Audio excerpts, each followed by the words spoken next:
Here goes nothing. See if I'm live and if I can even hear myself or see anything or do anything.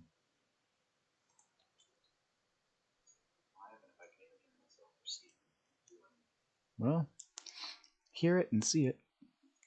Or hear it and hear the game audio, can't see myself. You'll get a nice echo there.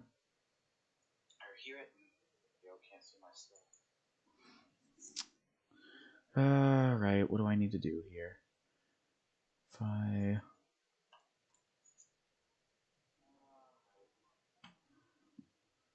OBS does not like that I'm trying to run modded Minecraft. To be fair, I don't blame it. Let me do this.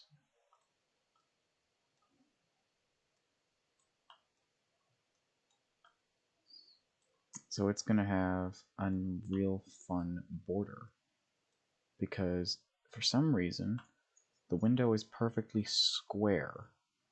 Why is...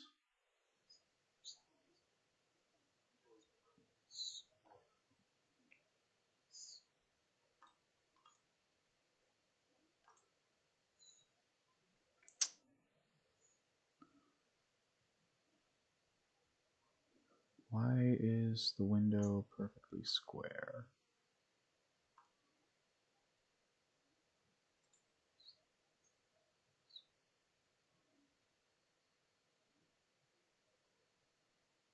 Huh. Oh well, I guess I'm playing it like this now.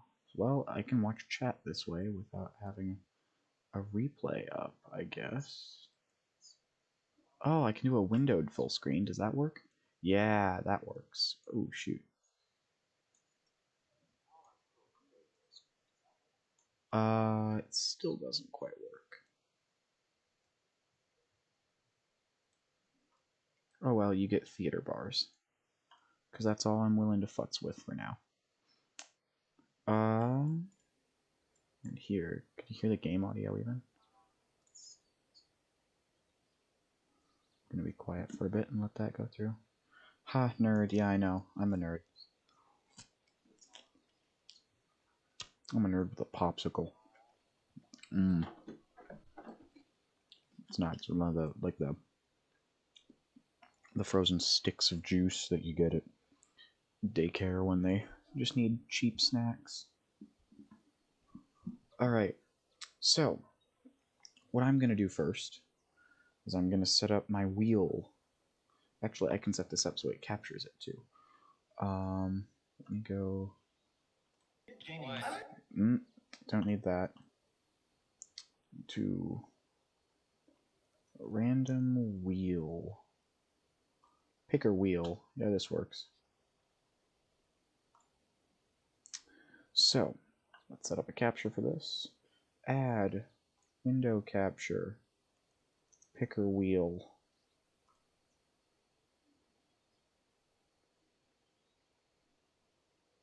There, you can get my cursor on this one.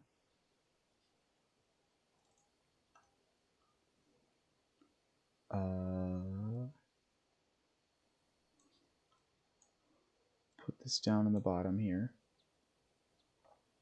Can I crop that at all?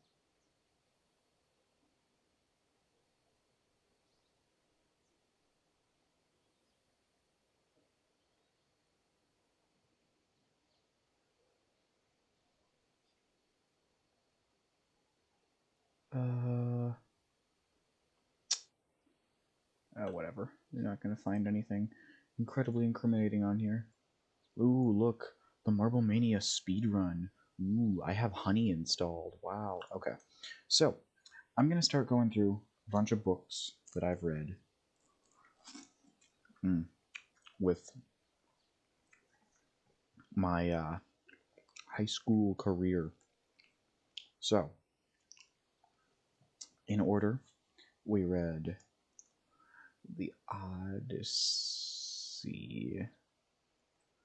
We read Romeo and Juliet. We read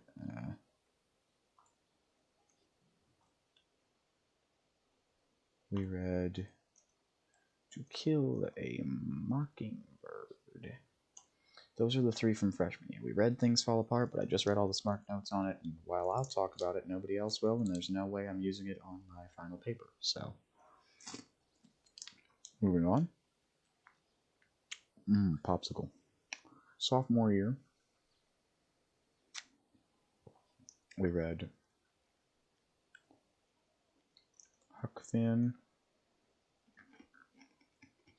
We read excerpts of the Metamorphosis, but I don't think I need to use that. Lord of the Flies. We read Macbeth.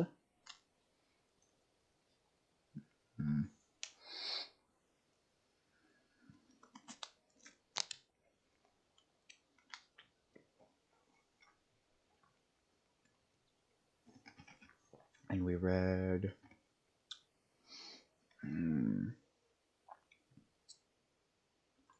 what else did we read? You were around for sophomore. What else? What else did we read, Jay?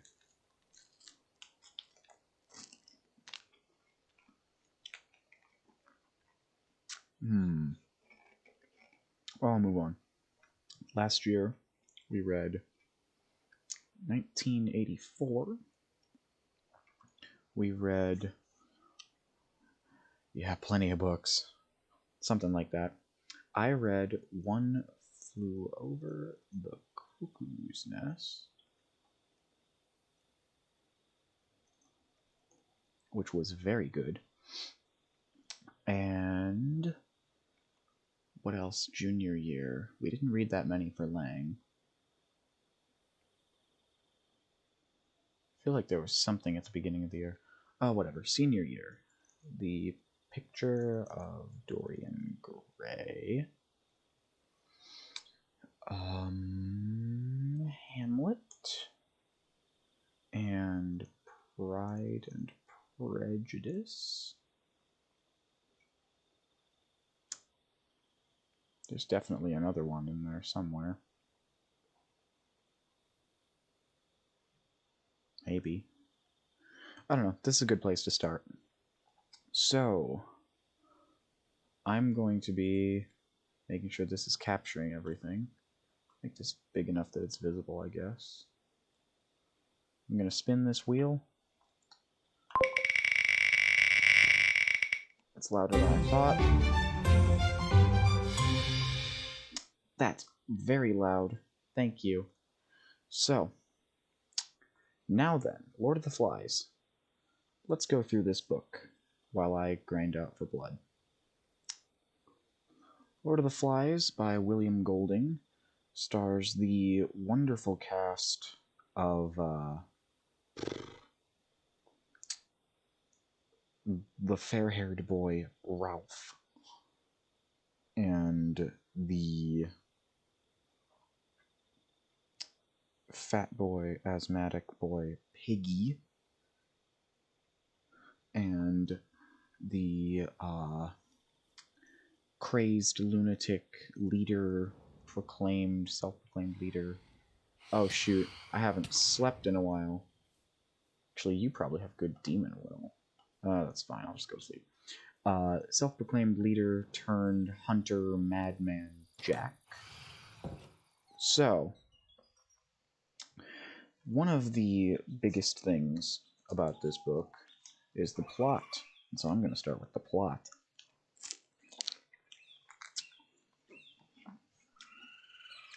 It's World War I, right? Right. So all these boys in the British boys' boarding school are evacuating by airplane, and they're having to leave because of bombing runs and all that, and the general, war. I should get something I'm working on here. The general war. And so they end up in a plane crash, and that's really not great. So they're on this island by themselves. And there's no adults, because why would there be adults? And they're all just kind of lounging around and having fun. And Ralph and Piggy find this conch shell, and this conch shell is like order and leadership and society as a greater whole. And then, no, I need this one. Ah, shoot, I need to go get more glowstone again.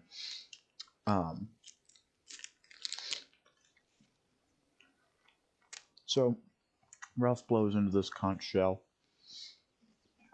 and summons all the boys, the big uns and the little uns, to the beach where they're gonna stay. And he's like, look, we gotta have a sense of order, we gotta have a sense of right and wrong here, and then we need to get off this island. So we're gonna go to the top of the island, and we're gonna start a signal fire. And my god, this is a loud nether portal. Holy cow. We're gonna start... I have to go this way. Yeah, to that depth. That's where I need to go. We're gonna start a signal fire at the top of the mountain so that boats will find us. Well, they realize they have no way to really start the signal fire, so they use Piggy's glasses, and Piggy's glasses are like adult guidance, if I remember correctly. Ah, shoot, this is what I'm supposed to go across that bridge.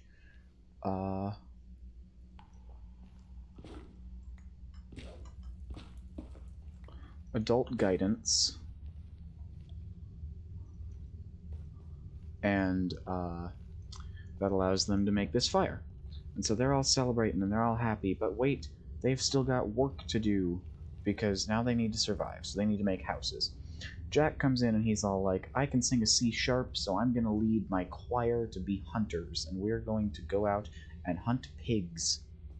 And then they do. Get it? Because Piggy and pigs, it's funny. Anyway, I'm waiting for the mosquitoes to come and scare the crap out of me here in the nether.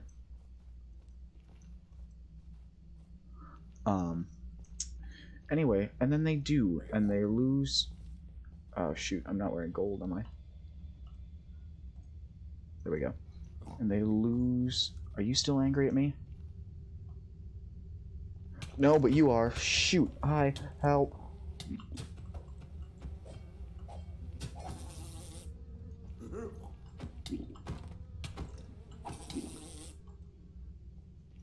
I just need glowstone, man. I just need glowstone.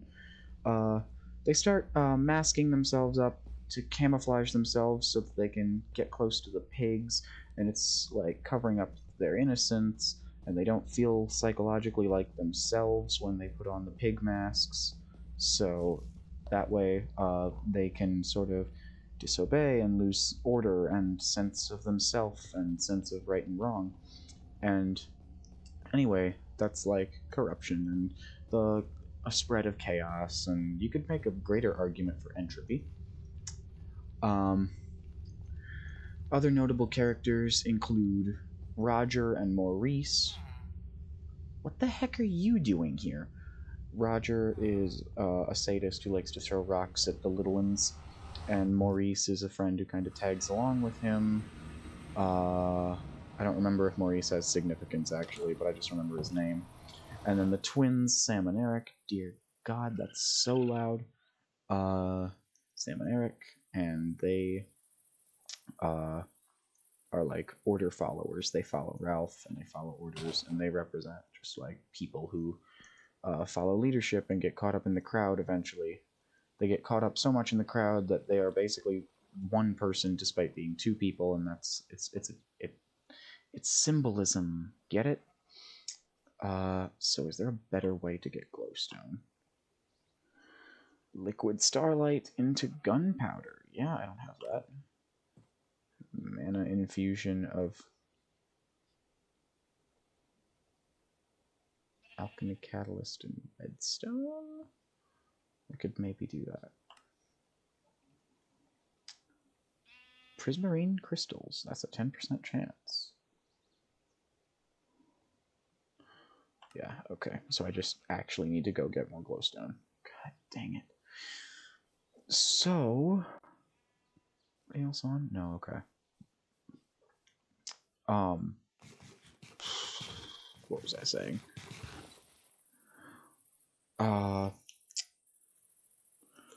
You've got the cast, you've got Jack starting to go insane. Oh, and you've got Simon. Simon is the littlest of. I don't remember if the littlest of the little ones or the littlest of the big ones, but he's little and he's like innocent and he is trying to tell them the truth. Boat goes by, but oh no, people took fire away from the top of the mountain to try and cook some pig, and now the fire at the top of the mountain is out. And they get so upset that they break Piggy's glasses because they punch Piggy or something. And so only one side works to start the fire again, so they're still worried about that. That night, a parachuter, or a paratrooper, is shot out of the sky from World War I, which is still going on, or whatever war is going on, and lands in a tree at the top of the mountain, scares one of the little ones into thinking there's a beast on the mountain, and that's a whole plot point in itself. The beast... Sickly Twilight Oak? Okay. The beast is not real, it's just a dead body, but nobody finds this out except Simon, who is basically hallucinating that he's having a conversation with a head on a stick that Jack and the hunters left to appease the beast, that names itself Beelzebub, Lord of the Flies, because, you know, that's just a normal everyday thing that small children in a British boarding school think about and can come up with in their own time, in their own brain.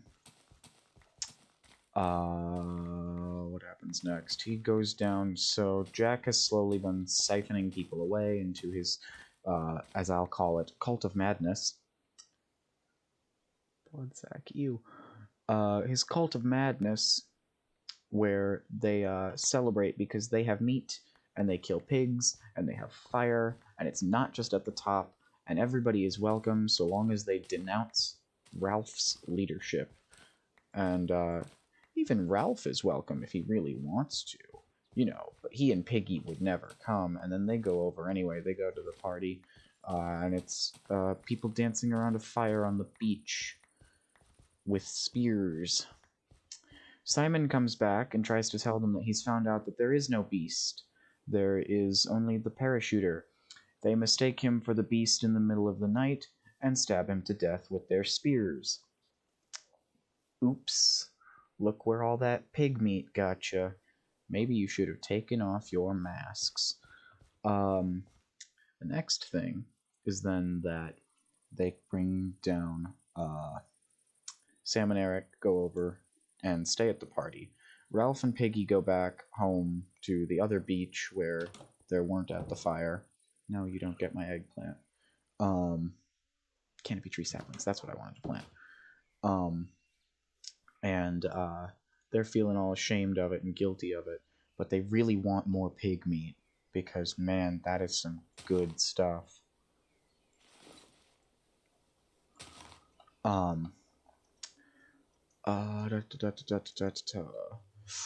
So Sam and Eric get taken in. Jack moves up home to the rocky side of the island, and Ralph and Piggy are like, alright, we've got to stop this now before it gets any more out of hand. So they go to talk to him, and Roger comes out and uses a giant boulder to crush Piggy to death, and also crushes the conch shell, which is kind of a big deal because symbolically that's the death of adults and order and any sort of sense of saving grace. Simon is dead, innocence is dead, and adults and safety is dead, so now what? Now, Ralph goes into hiding because he is the, Jack's most wanted, I guess, the top of the to kill list. So Jack divvies up the entire island into quadrants and a grid system and has them systematically burn it down entirely using the stolen fire from the top of the mountain in an effort to kill Ralph and become unobstructed leader of the brutes. Instead, the large fire attracts the attention of the Navy, and when the Navy officer arrives on the island, finds a bunch of kids in painted masks and trying to kill another of their kids with a spear, is incredibly upset, and that's where the story ends. Great. Feel-good novel. So, what's it like? The themes are things like, you are supposed to... I need to make better armor. That's what I can do.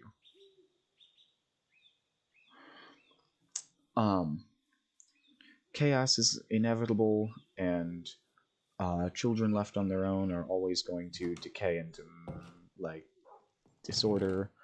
And that's that. I'm gonna go get him. I don't know. Alright. And that's that. So, that's Lord of the Flies.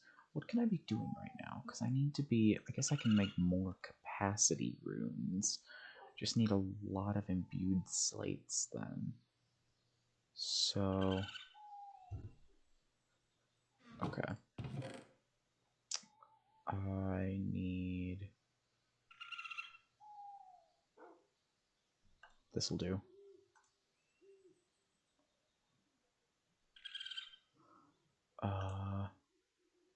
What can I put in here in its place? Netherrack? Yes.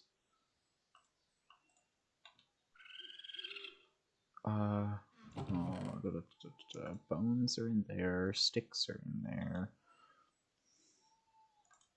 Logs are in here. Live root can go in there. Now I'm gonna suck down my popsicle.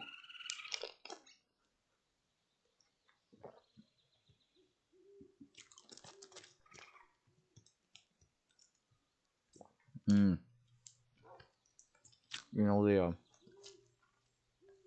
the juice that's left over at the end? That's the good stuff. Any questions from the audience about your favorite book, Lord of the Flies? Any thought-provoking commentary? Otherwise, I'm gonna move on to the next book.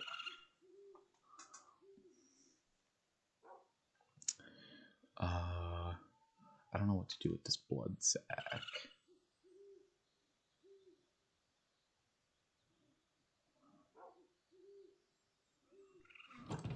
Which is funny, because I'm the blood magician, but I don't actually know what that's used for. Blood sprayer. Ugh. What can I do with that? Hemolymph blaster? Holy cow.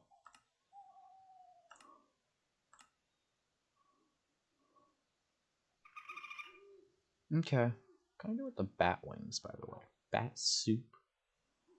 That's gross. Culinary generator if I wanted to do anything with power. I could go into the Twilight Forest too. No questions, no questions, no nothing. Alright then. I'm just gonna go mine for a while then, I think. Because I'm gonna need some diamonds or better armor. Let me just look up chest plate real quick. Actually, let me do this. Then, let's move over to the next book as well.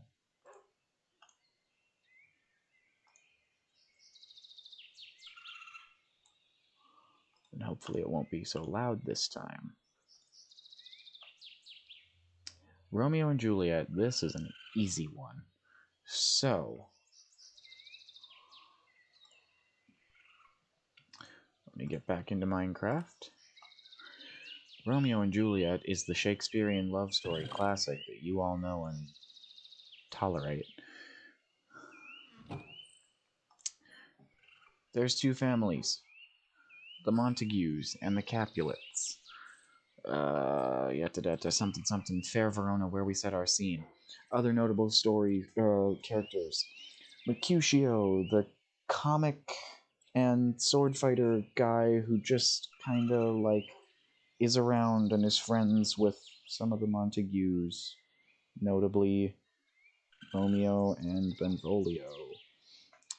Romeo and Benvolio are the two Montague sons. Romeo is Romeo. It's a love story, you know it. If you've seen, like any High School Musical or excuse me. I could work towards never right. Arcane gold. How do I get steel? Oh, that's immersive engineering steel. Oh boy. Yeah.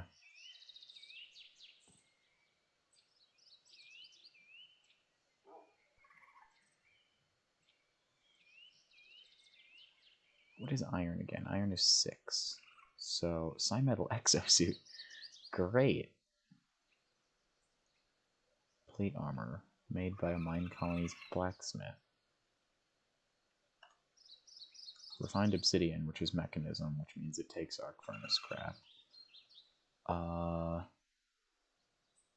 good is the living chest plate?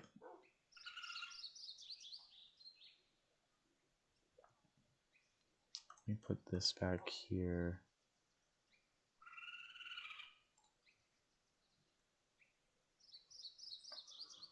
Oh, I'm actually trying to find something now, and it's not the greatest. Living equipment basics. To create living equipment, you will first need iron armor if you prefer, some arcane ash, and some binding reagent. You need at least a common tartaric gem in order to hold the demon will required. Takes 1,000 blood points. Takes more glowstone, dang it.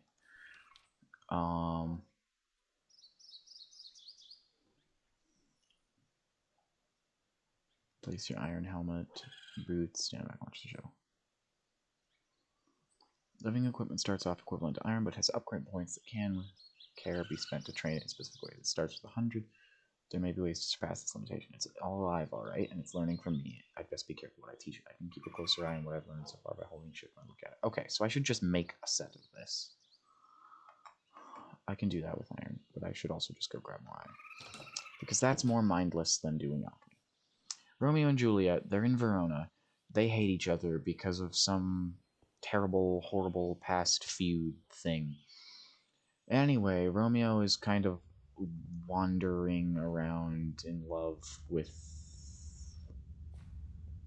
something with an R. Roxanne, I don't remember.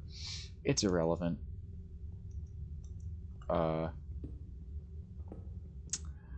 It's Roserade. It's the Pokemon Roserade, obviously.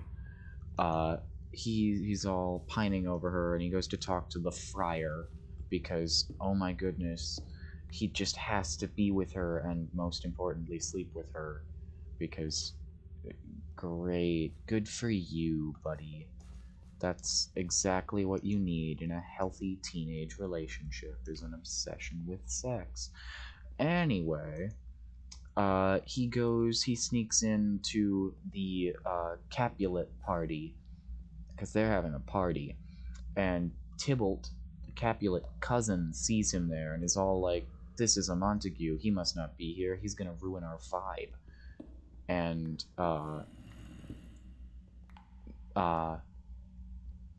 Lord Capulet is all like, nah, this one's chill. He's just a lover boy, a hopeless, wanton romantic. He'll be alright. It's not like he's gonna say, fall in love with my daughter or anything. So then he falls in love with his daughter. God dang it, where are you? Why are there so many of you?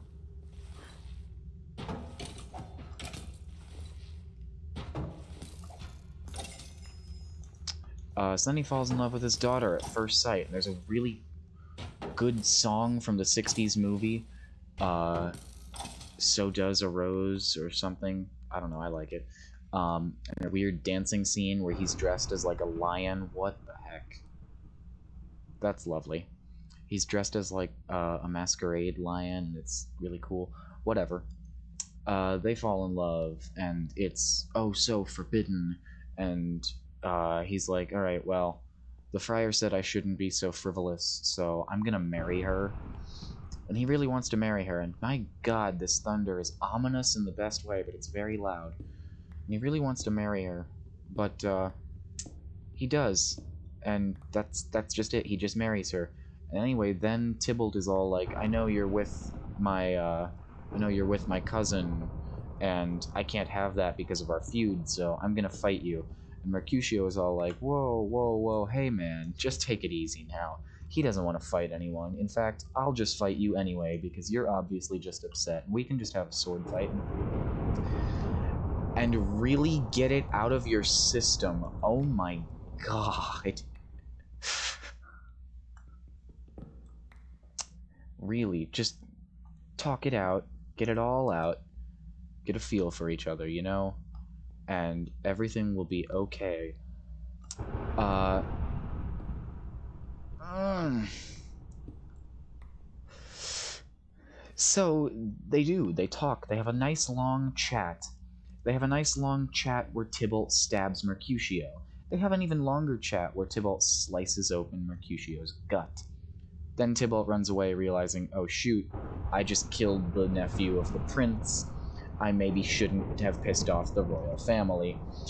Anyway, he runs away. Mercutio is all like, whoa, I'm still telling a joke here, but actually, fuck you. Fuck all of you. A plague on your houses. A plague on your houses' houses. A plague on all of you. I'm dead. And then he's dead. And now, Romeo is pretty upset. And he's all like, oh my God, I've made problems here. And the prince is all like, look, this whole stupid feud thing has got to end. My altar does not need grass. No, please. Please don't mess up my tranquility altar. What have you done? I don't need copper. Just need more iron so I can make more buckets. I need this dang lightning to stop. It is too loud. Them darn kids and their summoning eldritch gods. Some of us are just trying to bleed in peace down here. Okay, seriously.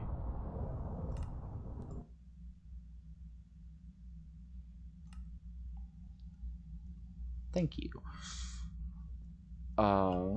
Where was I? Oh yeah, the prince is like, hey, so if you guys don't stop like killing each other and brawling in the streets, I'm gonna have to arrest all of you. See, that's much more manageable of a tone.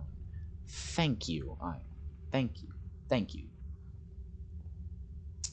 So they stop publicly fighting, and Romeo goes on with his plan to get married. And I'm gonna have to have people remind me if I'm missing things here. There's a bit of interaction. What the hell are you?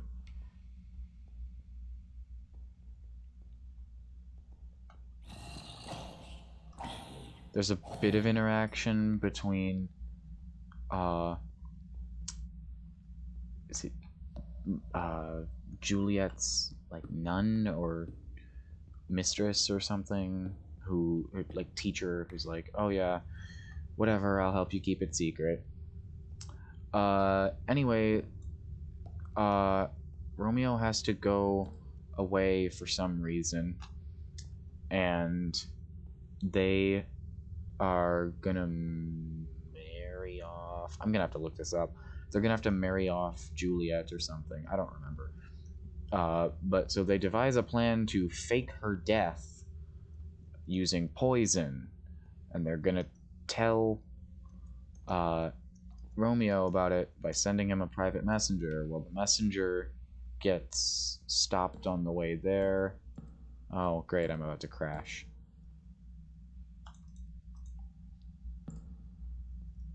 God dang it.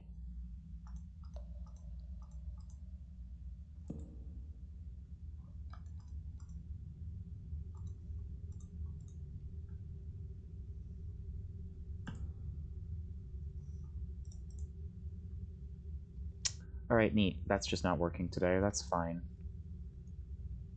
Can I break a block? Yeah, now can I place a torch over here, or are these chunks just not gonna work? No, it's just this chunk. So... You know, that's fine. I don't need anything over here anyway.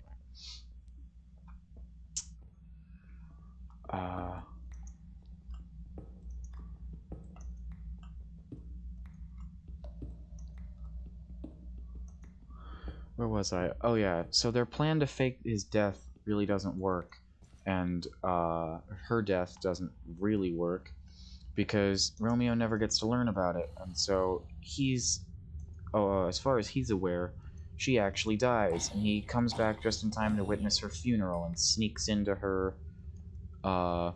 tomb and kisses her, and then he gets enough of the poison to actually kill himself. Or something. No, he drinks the rest of her poison. Um, you know what? I'm not doing this justice. What are you doing down there?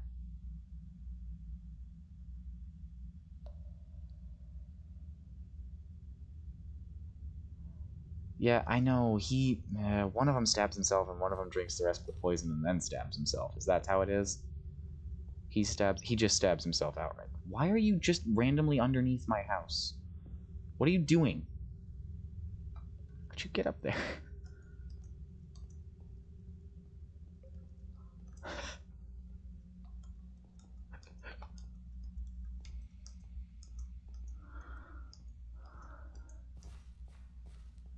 What are you doing?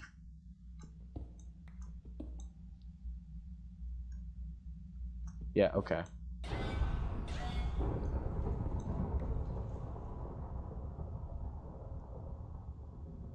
What the heck are you doing?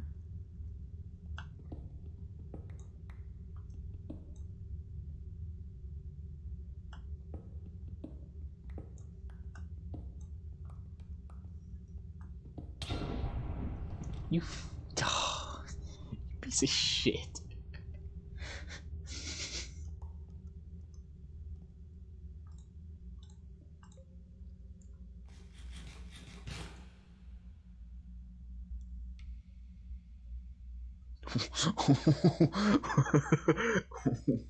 What?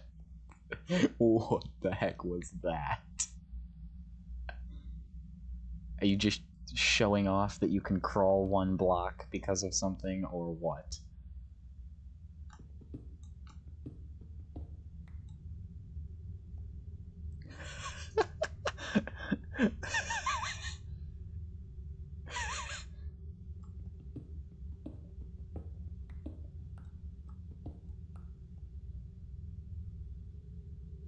Hold C? This is the Encyclopedia Psionica. I have to rebind that then, don't I? Is there a toggle for it? Work and tool abilities. Okay, well, whatever. I don't know what's going on. That's close enough on Romeo and Juliet. I'm probably not going to end up using it. Your crawl is not... No, it's not. It's mapped to the same button as the Psionica Encyclopedia. Why did that get louder again?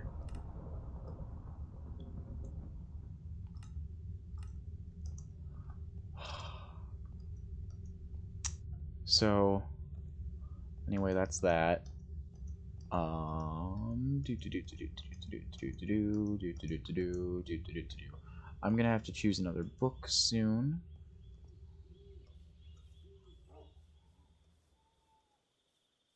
Got Unbound and replaced with Crawl during an update. Oh, that's cool.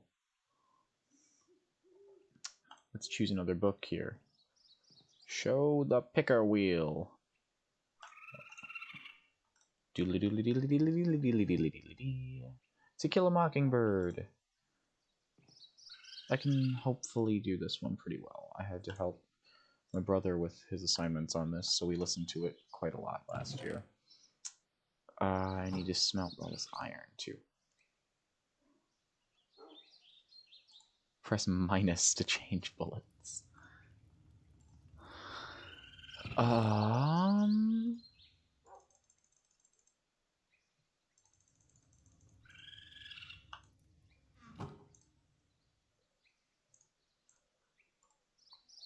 Here we go. Let's see how this works. So To Kill a Mockingbird takes place in Maycomb, Alabama. It is from the perspective. Give it back, but take a look. Oh, I don't have inventory space for this. I don't need this. Eternal Steak. That's really cool. How do I get one? Everlasting Beef. I have to get an Everlasting Beef. That's really cool. Is that better than my aubergine? That's not better than my aubergine, but it is infinite.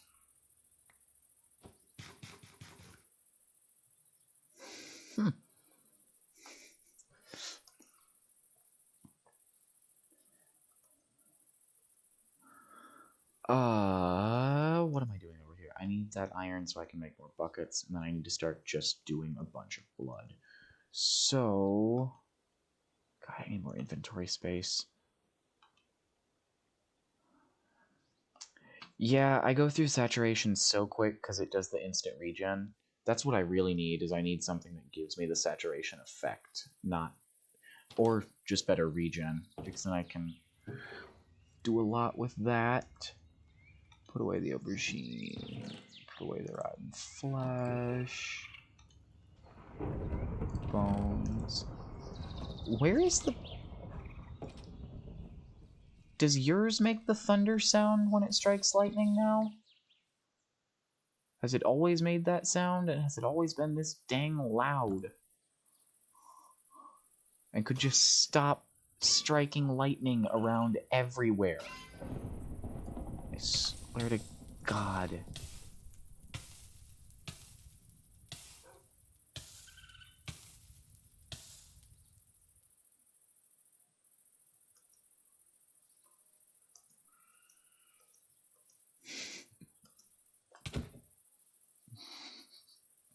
I'll catch you. I'll catch you because you're lagging still more than my stream.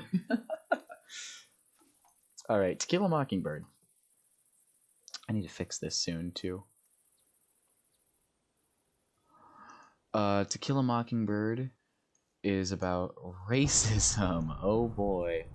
Where the bloody hell? God damn. In the town of Maycomb, Alabama, Scout, I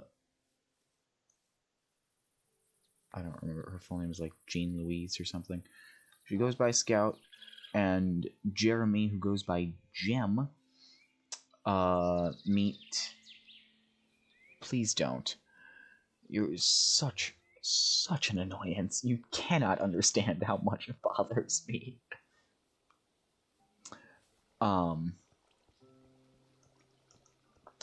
What was I saying? They make friends with a guy named Dill. If you set this on fire, I will get Matt to kick you from the server.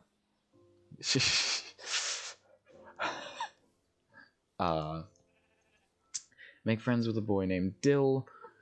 Dill is parentless from what I remember, but he's not too important to the story other than for just like pointing out like you can't trust southern tall tales and things, and kids like to tell lies. What do you need one redstone dust for? Why? What are you gonna do with it? How is it gonna end up burning down my village?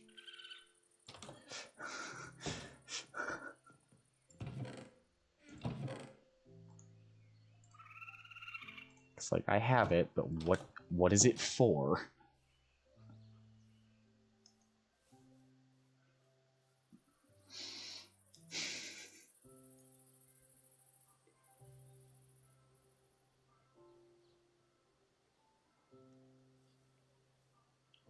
Tell me what you're gonna do with this dang redstone dust.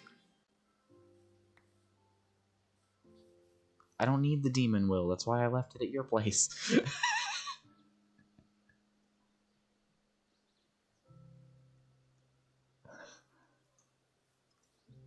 I am gonna have to make another sentient sword here pretty soon, though.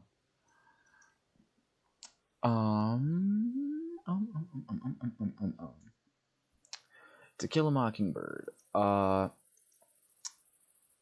Scout's father is Atticus Finch, the lawyer around town, who has been. Oh, great, neat. What are you, the one playable character from Heavy Rain, the FBI agent whose name I don't remember? Okay, whatever. Is the lawyer around town and has been chosen to be the public defender of a. Shoot, I'm gonna have to look this up to really do it justice because this is one I actually want to be able to give a good explanation of. Until we find more and more infinite stake. Yeah, I hope so. Plot synopsis.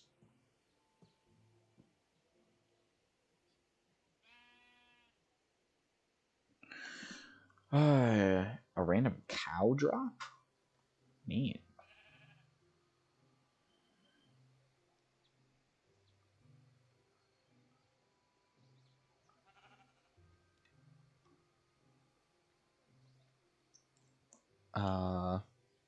Oh, yes, that's right. So, Dill and them are all telling stories and tall tales and things. They talk about Boo Radley, who lives at the end of the street, supposedly, and took a scissors and stabbed his parents with it. I don't think he killed them, but, like, supposedly, as a child, he stabbed his parents with a pair of scissors, and they survived, but they just keep to themselves now.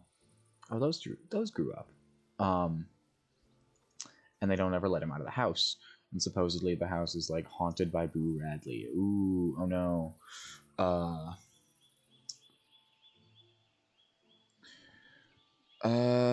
She doesn't like school. They start seeing things inside the knothole of a tree outside the Radley house, including a broken pocket watch, 2 soap dolls carved in the shape of a boy and a girl. On Dill's last night in Maycomb. Oh yeah, they sneak over. They're shot at out of the window. The Jem rips his pants on the fence or something, and they say, oh, they were playing strip poker, which is a game about matches, totally, because matches were dangerous, but socially trespassing was already explicitly denied by Atticus, so it was better to be playing with matches than to have done a thing that makes them look like a bad family, which is fair. This is my good bucket. I need to keep this bucket. Oh.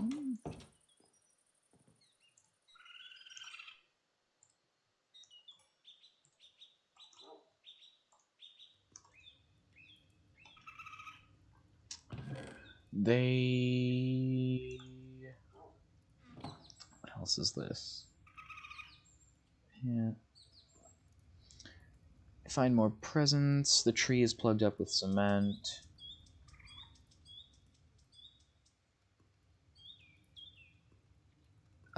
Somebody fixes Jem's pants for him. When a house catches fire, their house has caught fire, and somebody randomly puts a blanket around Scout's shoulders, and she believes it to be Boo Radley. Meanwhile, they're also talking with a friend from school who is in the first grade or second grade, even though he is much older than some of the other kids.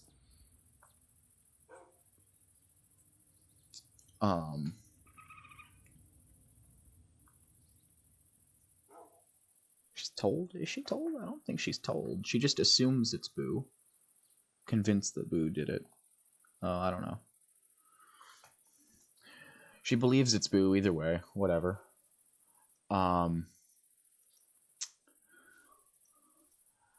There's this kid who hasn't gotten out of like the first or second grade yet because he has to work on the farm.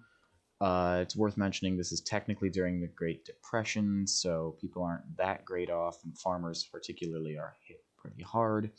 They often take out some of their anger on the African Americans around, and that's why Atticus isn't exactly seen to be too hot right now, because he's defending an African American. I really want to get the name here. Tom Robinson. Right there. Who is accused of sexually assaulting a white woman, which is not great. Atticus is determined to at least give him a fair trial, and ultimately pretty handily proves he's completely innocent, and that the father of the woman was actually beating her, not Tom Robinson. But you know, that won't exactly pass in racist Alabama. Or just Alabama.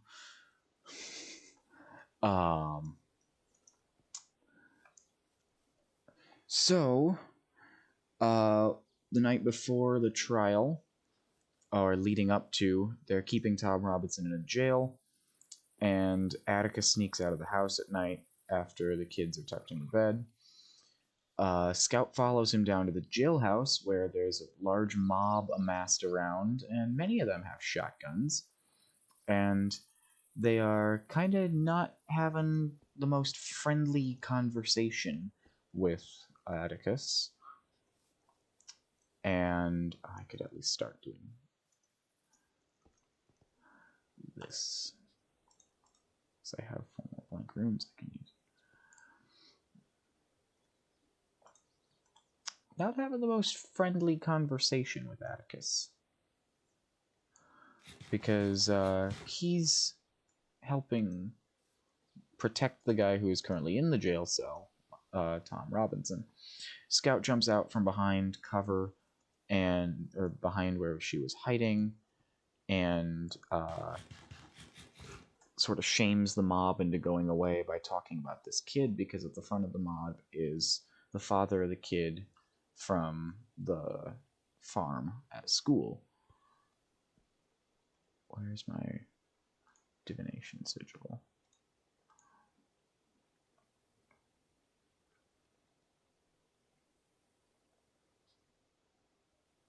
Yeah, it's got 1 more step still. So, the mob goes away. Then comes the trial, where eventually Tom Robinson is found. Are you kidding me? Reconnection.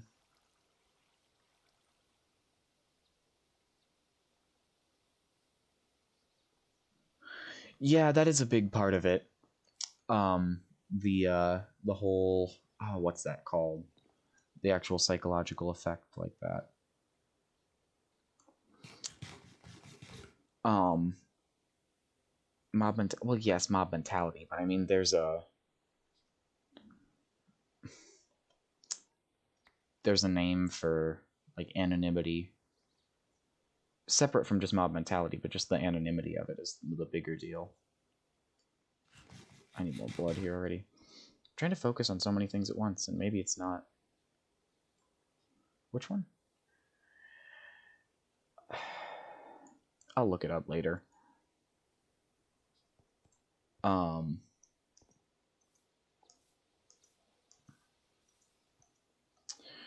The mob goes away. The trial comes up. He's found guilty. He makes a break for it out of jail, tries to climb the fence, is shot and killed. So that's not great, because at the state court level, he probably could have won the court case and been found innocent. But anyway, you know, just goes to show how racism works. Love that.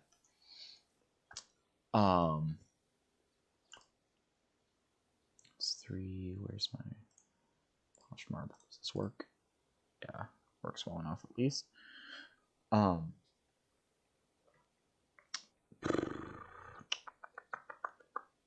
am I doing? Later on,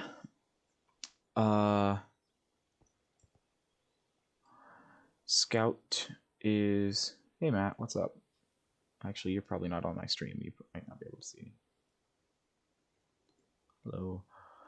Scout is performing in a school pageant about the things that Maycomb and the greater Alabama produce and give to the world, and what good Alabama is, which is great. And it's also around Halloween, and so she's got a costume, and she is a giant ham. I don't have enough blood. God dang it.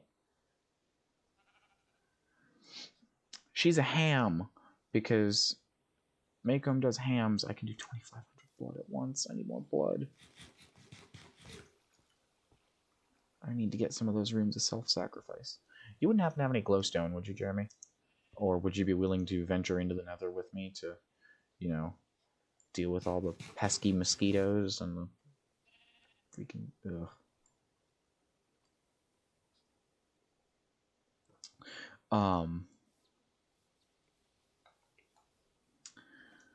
On her way home, she and Jem are attacked by someone who they cannot see. The costume takes the brunt of the attack for her, but she is mostly uninjured. I believe Jem breaks a leg. Someone rushes out and saves them, and they can't tell who. Well, she walks up home, and there's somebody carrying Jem back to the house. And when she gets in the door, it is Boo Radley, who has fought off the man who pressed charges against Tom Robinson, had attacked them. This is months after the trial, by the way. Just goes to show that.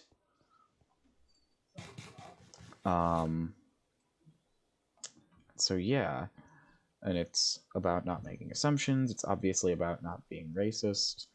And there's also a big deal about Atticus's character of fairness and still being willing to sort of give up all his social power in the town and his social well-being in the town in order to give Tom a fair trial.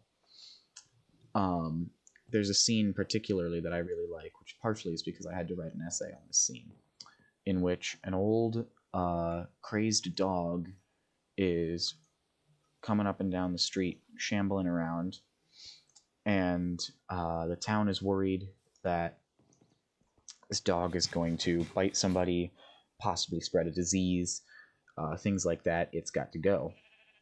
And Atticus is supposedly a better shot than even the sheriff, who would always take a shotgun if he had his druthers, is a sentence I remember for some reason. And Scout and Jem are absolutely shocked that Atticus is such a good shot, because he never shows it. He never goes hunting. He wouldn't let them have rifles, barely. He didn't want them to kill a mockingbird, because that would be a sin. Wonder what that represents.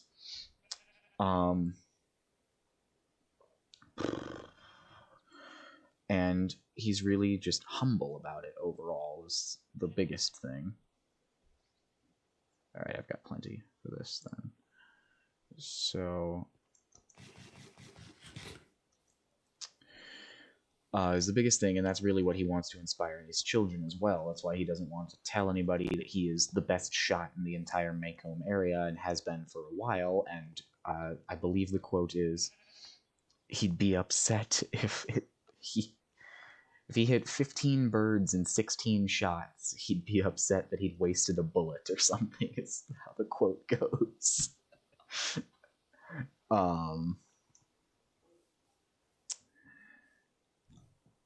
And that's, again, the big thing about character, is a huge part of the book. There's... what's the other scene? Oh, there's an old man, I believe it's a white man who is married to an African-American woman, and has a bunch of biracial kids and is kind of shunned.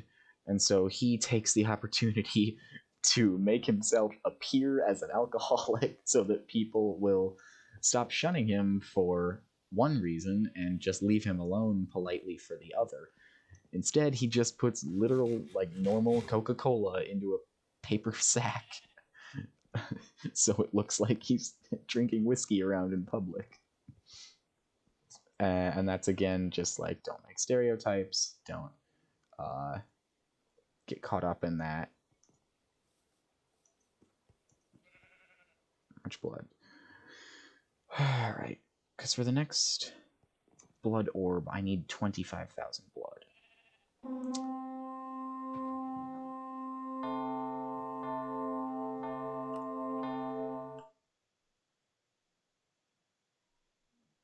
Is it done? Is the noise over? Is the very loud noise over? Holy cow. Ay, ay, ay. You want help dealing with those or no?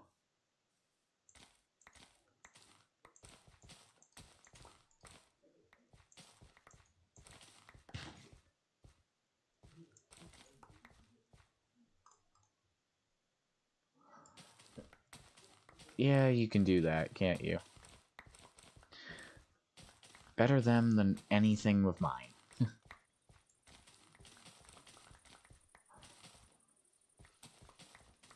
You freaking pyromaniac.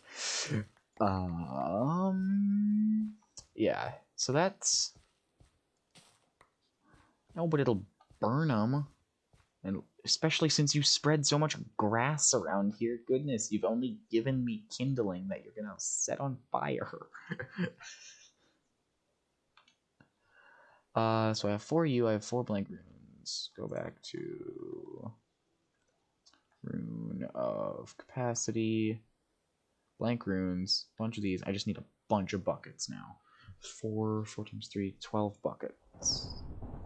12 buckets, 12 times... Excuse me, I need 36 ingots to make 12 buckets of iron. Oh my god. Your iron is so... Your freaking lightning is so loud. Yeah. I should get another book up then too. So I can start doing that.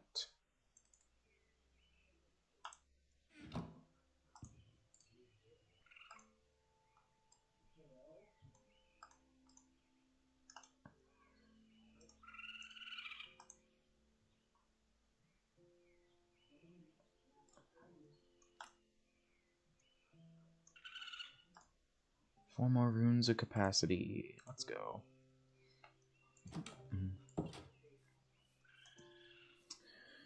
Okay, so everything in this game is so loud. Yeah, I'll put it out here just so it looks nice.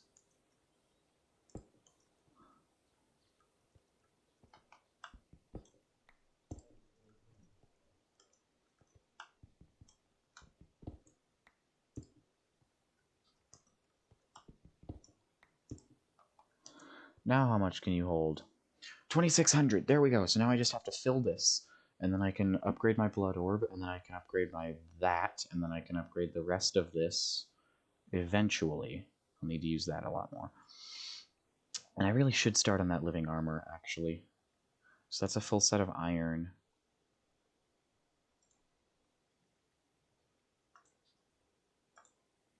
What the heck are all these for? I don't know. Okay, well, I have the capacity runes I need. I'm gonna have to make another sentient sword, but I can figure out how to do that again. Alright.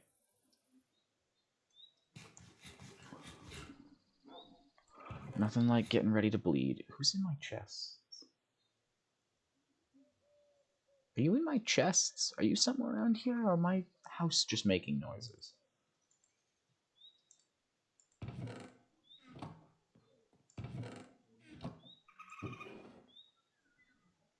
Why is my house making weird noises? I'll take you.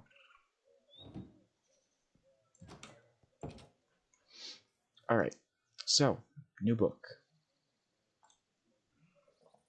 Show the wheel.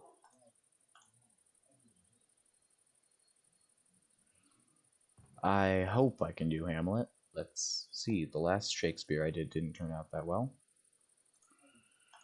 Alright. So, Hamlet, Prince of Denmark. The tragedy of Hamlet, Prince of Denmark, is just that. Oh boy, it's a tragedy. It is in Denmark. Wow, shock. I never would have guessed. I know. Hold your questions there. Hold your outrage. And it's happening right after there was this war. So there was a war between Denmark and Norway, and Denmark won. And King Hamlet Sr. Defeated King Fortinbras Sr. Remember that name. That'll be important ways away. And they took a bunch of land from Norway, and for a while, Fortinbras Jr., the prince who is going to become the king pretty quickly because King Fortinbras is old and dying. And so he's like, oh, I want to get my revenge on that Denmark, but they sent delegates in a politely worded letter that says, hey, please don't. We'd rather not do another war thing again, and to be frank, you can't win this. So he says, oh, yeah, okay, well, that makes sense. Instead, I'll just go attack Poland, because I still want to do something with my army, and I still want to prove that I'm disciplined and a good enough leader. And then he does. Anyway, moving on, we come to Hamlet, Hamlet Jr., Prince Hamlet, who is moping because his father is dead. What? How could that have happened? Nobody knows, but there's a rather suspicious timing on the death. His uncle's wedding with his mother. Okay. And his uncle's new coronation through his new marriage. 2 months after the king dies. At the same time as the funeral. That's lovely. So Hamlet is, a little bit upset. He continues to dress in black mourning clothing, and he continues to actually, mourn. And, that's not really doing so great for the new King Claudius's whole PR. You see, he really likes to make people think he's a good guy and gonna be a good leader, and he really doesn't want his court to be all bummed out by this, mopey, emotional, sort of not well emotionally portrayed prince. Yeah, so if you could kindly, stop mourning your dead father, get over it, that would be really nice. Hamlet doesn't really like that. Instead, he wants to go on about whether or not death is acceptable and things like that. I think I can just toss these on the ground and pick them up and they'll go into my stone. That's laggy when I try to smelt things. So, let me see. I just pick this up? No, I do not. It goes into the stone. That's nice.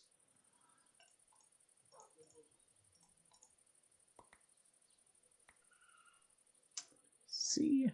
Look at that. No demon will wasted. So he goes on this monologue, where he says, to be or not to be, that is the question. 'Tis nobler to something, something, something, whatever. He's basically like, man, Denmark kind of sucks right now because there's a bunch of weeds growing in its what used to be a pretty garden. And these weeds are, Claudius and his advisor, if you care to call him that. You have 2 glowstone dust. 2, count them, 2. I might need more than that, because I think I need, I think I have more, I just need to find it. It's around somewhere. I'm just coming to use the mob farm. Because I figure I may as well, if I'm just standing around, I may as well do some demon will farming. Picky, picky. I mean, I'll take it. Do you want me to take it? If you don't want it, I'll take it. Oh my god, when you said redo your house, you meant redo your house.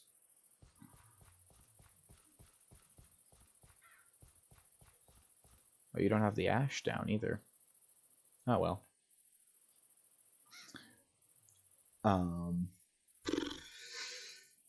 Actually, well, no, that's fine. I mean, that's fine. I can put it down if you want me to. Here. Yeah, just, what do you...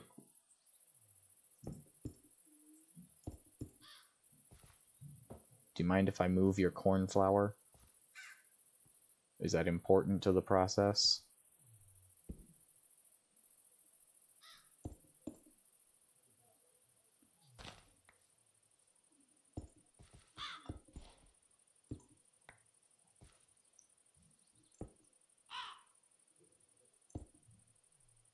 Look there. There's the cornflower now. You'll still have to move the torch, probably, but... I don't know. Where was I? Oh yeah, he's like, things are not going great. I'm very upset that I can't remember the name. Polonius. That's who, Polonius. Funniest character ever. This guy is so full of himself. And all he does is mutter nothing. He has a whole, like, 2-paragraph line where he's talking about, it is so smart and witty to be brief, and so that is what I shall be. I shall be the very essence of brevity. All I shall be is brief, and I shall not waste your time any longer with any such pointless words. So let me be brief in saying that I will be brief. All colonists are tucked into bed. He will be brief. No, I need the will. I need your will. I need your will. And not to burn. Okay, well, I guess I'm on fire now. Great.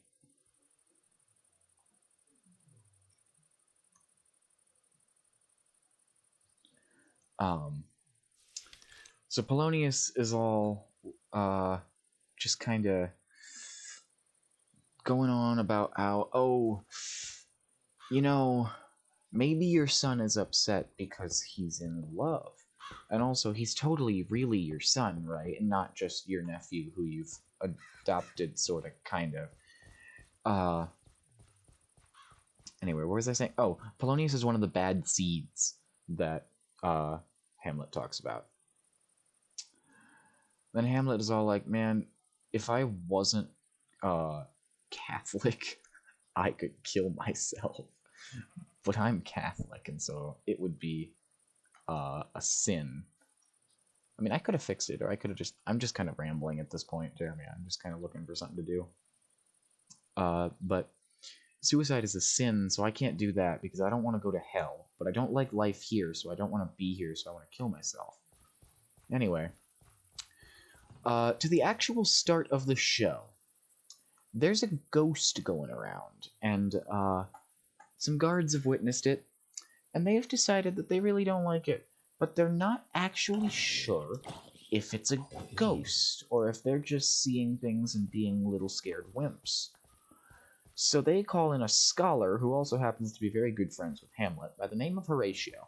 And Horatio is all like, well, I mean, I can tell you what I see, and I see a ghost.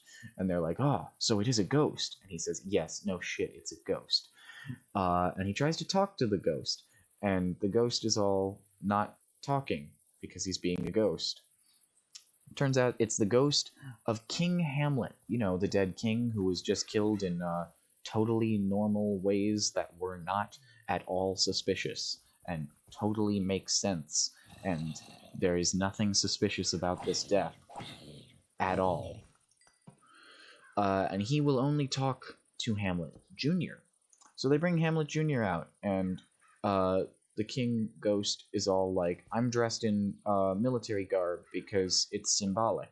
Also, Claudius killed me by pouring poison in my ear. There's a whole thing about how ear rhymes with ear, E-R-E and E-A-R, and it's a big thing in the story. It's really cool. And so you need to take revenge on me by slaying Claudius. But don't do anything about your mother because she'll get what's coming to you, and matricide is a whole other thing that you don't want to deal with. And Hamlet's like, man, I'll do that. And then he proceeds to be indecisive about doing that one thing for the next 5 acts.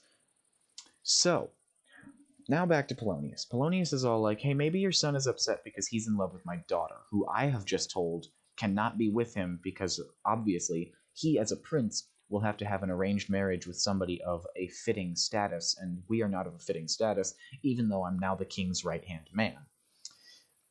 Later, we'll learn that Gertrude, the mother, was all like, "Oh yeah, Hamlet and Ophelia, that's Polonius's daughter. Would have been a great couple. I would have been great with that. That would have been great. That would have been fine, and this could have been avoided the whole time. But oh well, it's a Shakespearean tragedy." So Ophelia is ordered not to see them, and Ophelia's brother Laertes is sent back to school in France. Yes, in France. Hamlet is upset that he is not allowed to go back to school because Claudius, the new king, Uncle Dad, wants to keep his eye on him and make sure that he doesn't do anything more, like slightly treasonous or things that would upset the general population or be moody. Do you want these slabs back?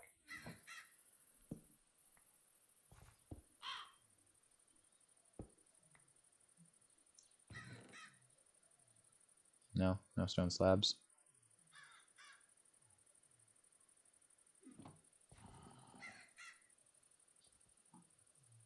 I'm just going to give you these stone slabs. So Hamlet is upset about that. Oh, god dang it, my sentient sword broke. Okay, hold on, I'll be back.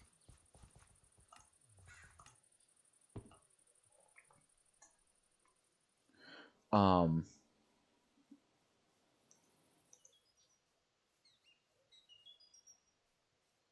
else was I doing? Do I have another iron sword on me? I have one, but it's broken. I need a fresh one.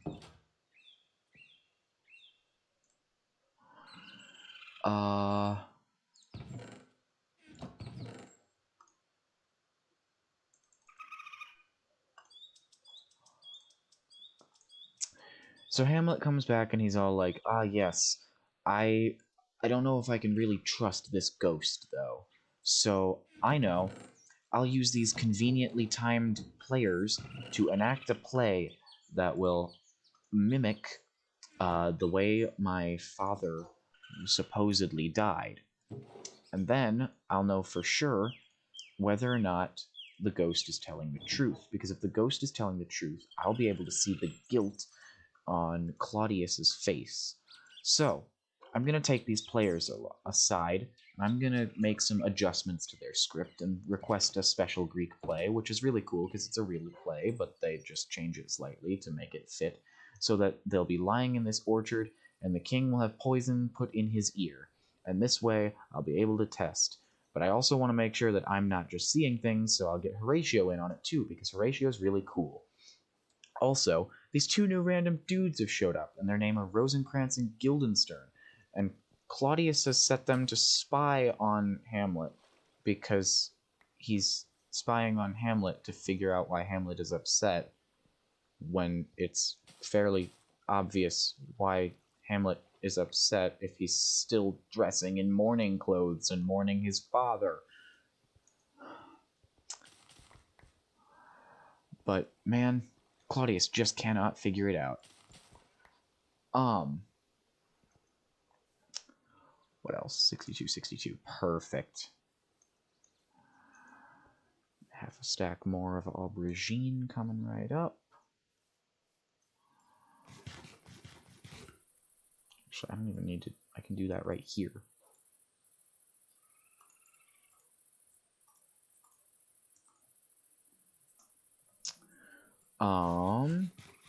So Rosencrantz and Guildenstern are spying on him, and it's very obvious that they are spying on him. And there's a really funny scene where Hamlet takes one of the players aside, and he takes their recorder their instrument. And he's like, okay, hey, Rosencrantz, Guildenstern, can you just play me a song on this recorder really quick? And they're like, we don't know how to play that instrument. Sorry, friend, chum, pal, school chum, right? We're friends from school, right? You know us from school. We are school friends. And Macbeth is all like, yeah, I know you from school. I know. Can you just play me a song on the recorder? Can you make any attempt to play me a song on the recorder? Please, pretty please. Just for me. And they're like, no, we seriously can't play it. Okay, so you think you can play me, but you can't play a recorder. Yeah, okay. That makes sense. Cool. Moving on. So then they do the scene, and lo and behold, Claudius reacts and is shocked. Shocked, I tell you. He is absolutely amazed that something could be so similar to his dastardly crime of brother killing. And so he runs off one way. Gertrude also runs off one other way. Claudius goes off like he is going to pray. He comes to a place and he's alone and he thinks, man, I am so guilty about murder now that it's been pointed out that other people know I've murdered, but I also want to keep all the things that I've gained by murdering, and I can't repent and keep everything I have. So I just won't repent. But I'll try to pray. I will make every attempt I can. So he gets down on his knees and he starts to attempt to pray.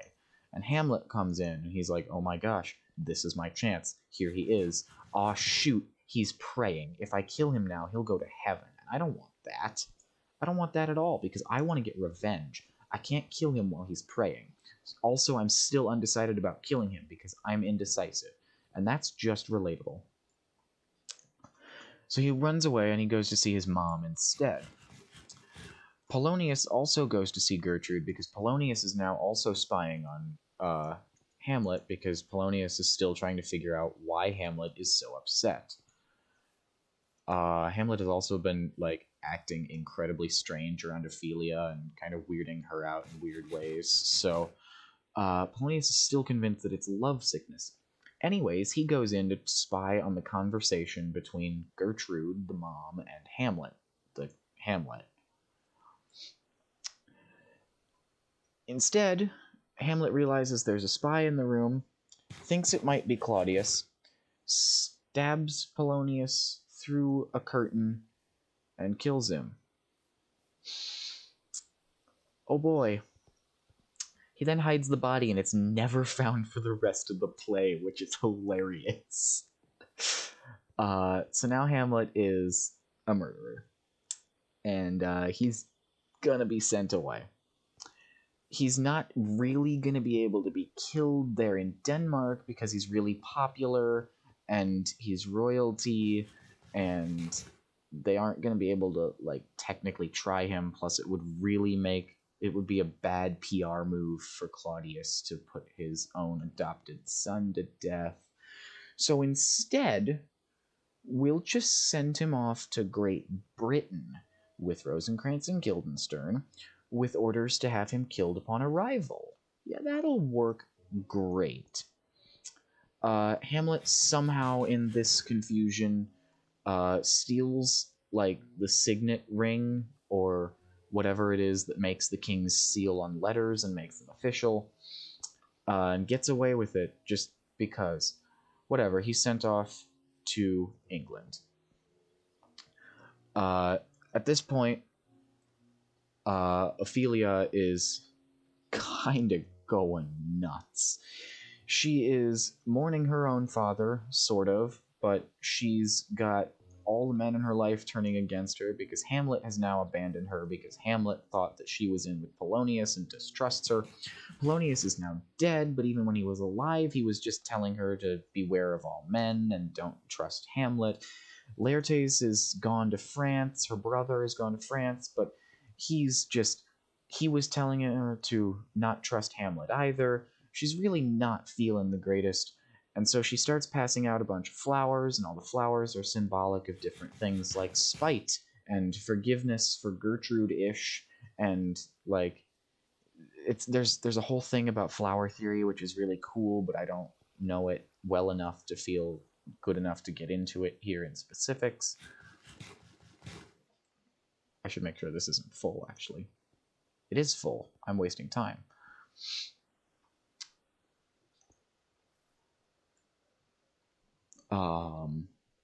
And then she eventually goes crazy enough that, block of gold, that's what I need. I thought so.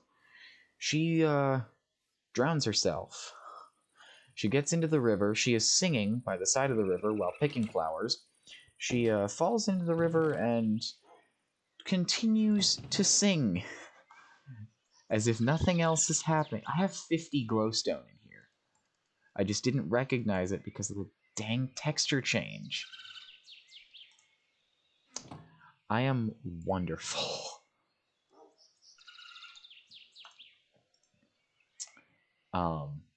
Continues to sing the whole time until she drowns. Great. So now the death count is up to Polonius dead and Ophelia dead.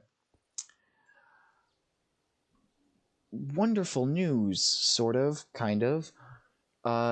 Hamlet figured out why he was being sent to England. He already had a pretty good idea, but, well, you can never be too sure.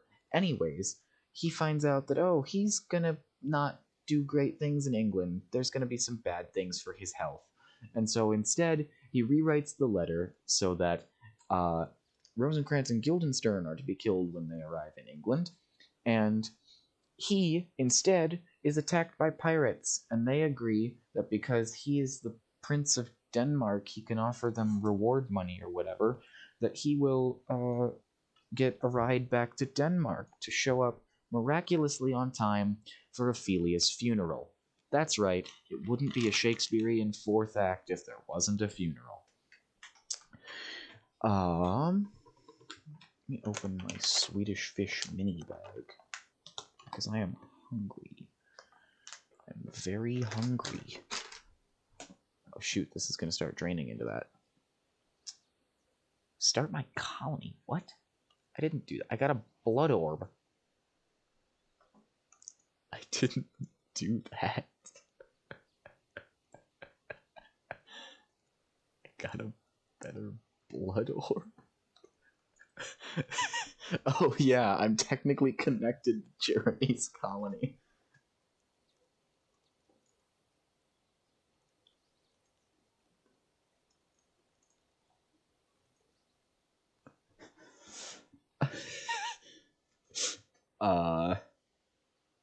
Magician's blood orb, so I can put my apprentice blood orb away somewhere. With the old one. I got more will in here?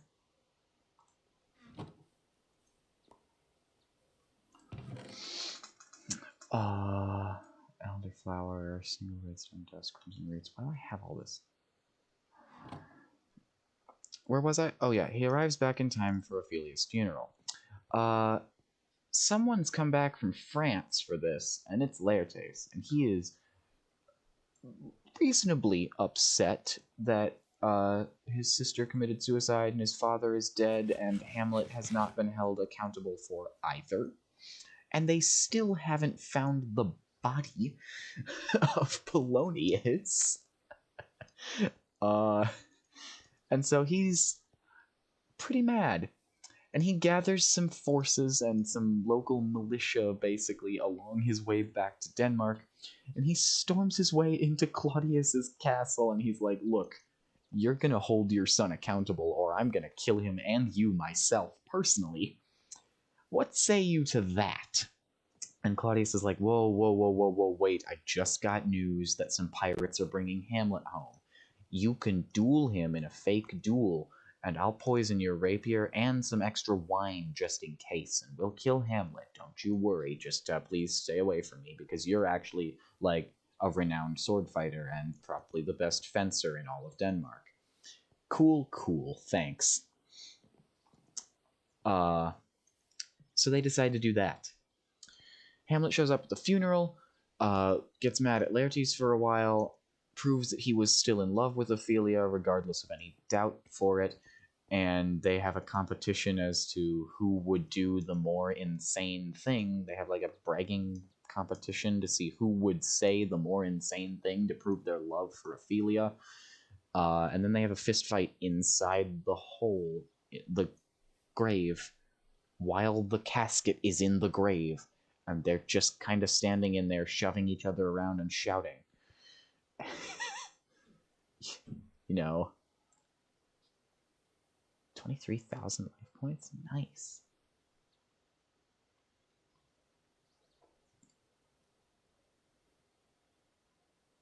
Does that not suck it up? I thought that sucked it up. I could be wrong. So then Hamlet's all like, fine, I'll just do the sword fight thing with me that you're challenging me to, because I'm gonna beat you, and I'm gonna finally maybe kill Claudius, because that was my goal at the first time, right? Right? Claudius, that was my goal? Was revenge for the patricide, you know, that happened a while ago?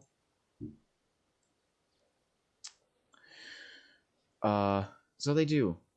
They get set up, and there's a fight, and they have the whole poisoned rapier, and they have the whole poisoned goblet of wine, and they go out of their way to say that both Gertrude and Hamlet notice the poisoned wine because he just randomly puts a pearl of something in his wine glass that he then makes a toast to Hamlet with. And, you know, so it is noticeably poisoned. Well, they start the fencing match, and then Gertrude randomly drinks the poisoned wine, pretty much knowingly, arguably. It's weird. And Hamlet's like, oh god, my mother's dying now. And so he eventually is cut by the poisoned rapier, so he's poisoned there, but he swaps rapiers. They switch rapiers during the fencing match somehow, or foils, or whatever it is.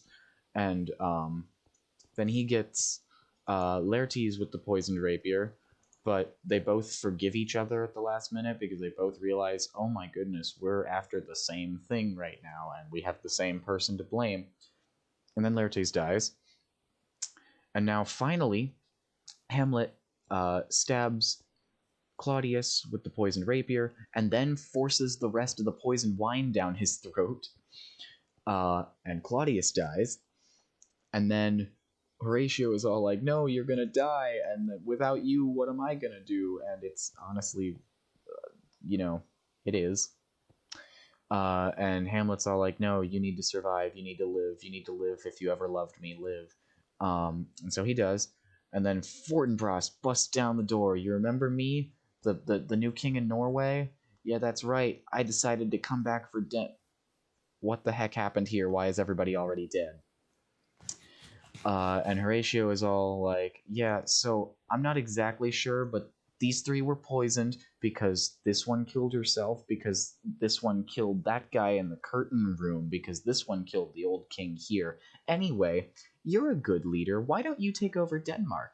And Fortinbras takes over, and all is well again, because an actually good leader takes over in a natural way. And that's Hamlet. So pretty big themes are like life and death and suicide, whether or not, you know, patricide and matricide are okay. Turns out they're not. Corruption and lying and misunderstandings.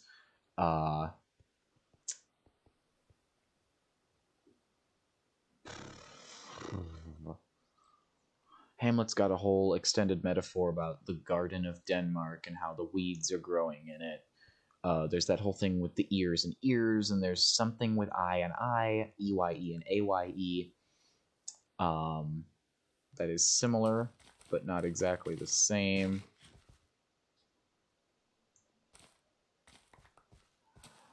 Yeah, so that's Hamlet. It's a pretty big text. But you could talk about how, like, Polonius's humor is because he's completely stupid. You could talk about how Laertes and Fortinbras and Hamlet are incredibly similar, but then pretty different as well. Pretty good foil characters there that you see. It's a Shakespeare thing. We talk about foils, right? Right, yeah. I made an iron sword. That's what I was doing, making another sentient sword. For that, I need a petty tartaric gem, which is redstone, gold, glass, and lapis. Okay, I can do that. Redstone, gold, glass, lapis. It's pretty laggy. This is not great. Redstone, lapis. Do I have any glass left? I do have some glass left, and I need 1 gold.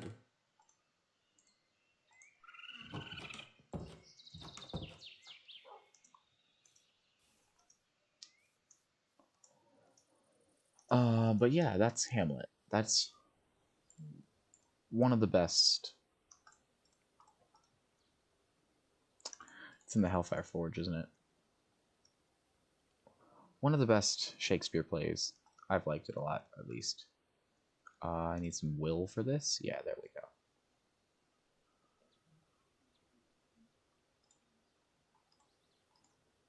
So I can do this, this. That doesn't even take any will? Oh. Never mind. Got that back.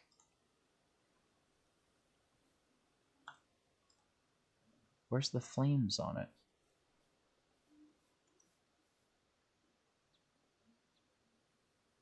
One attack damage. I have to eat stuff with it to upgrade it, don't I? Uses demon will to unleash its full potential. Okay.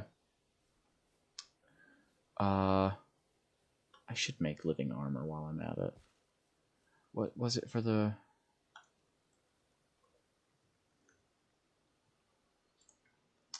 The binding reagent is alchemy table, gold, glowstone, redstone, gunpowder. And then a full set of iron, which I can do.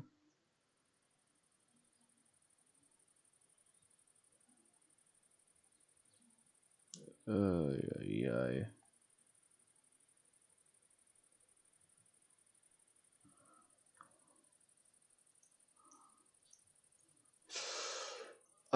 And I should start another book then, too. How did you activate? What did you do? What did you use? Where did you get the demon will from?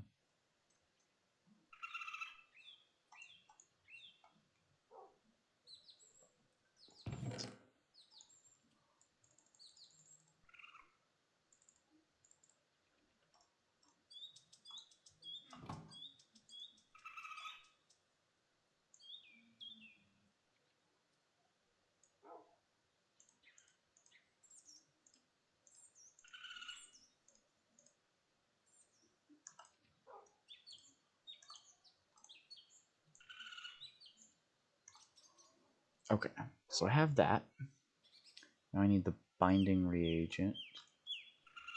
Glowstone, redstone, gunpowder. Ooh, I don't know if I have the gunpowder for this. I have 8. That's enough. And then... God, I need to clear out my inventory.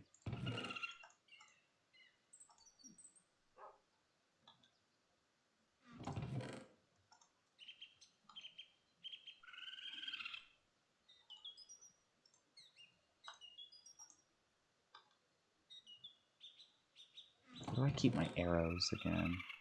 In here. Keep my shears in there. Don't need my Lexica Botanica right now, or the name tag right now. I don't remember where I got some of this stuff.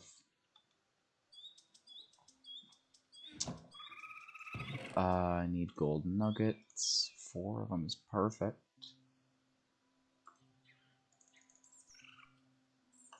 Because I will need 4 of this. And then 4 redstone, right? And then my arcane ashes are there.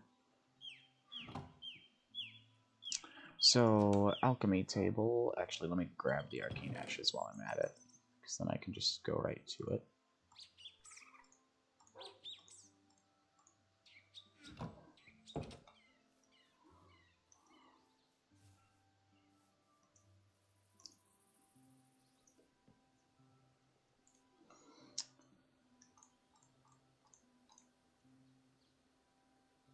Which order? What order is it in? Glowstone, redstone, gunpowder, gold.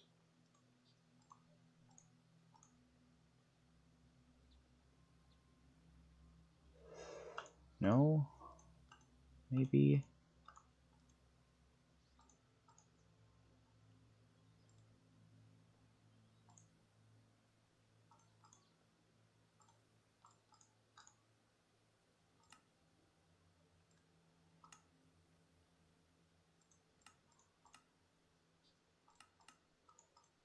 What is this? What am I doing?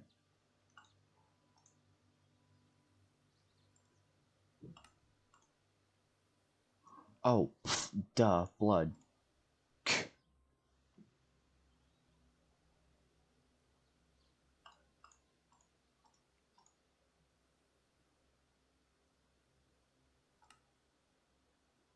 No?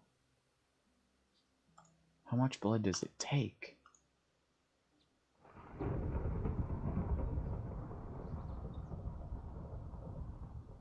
How do I upgrade my alchemy table? Do I have to up? Is there a tier to this?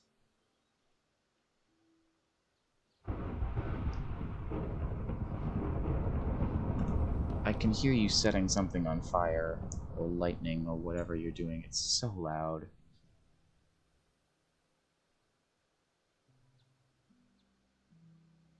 Oh, that's hoppers and things.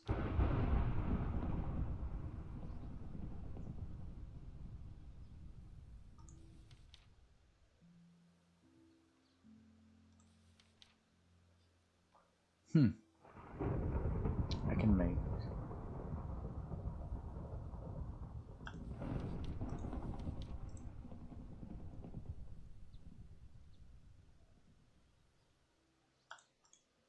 Okay, so why is this not working?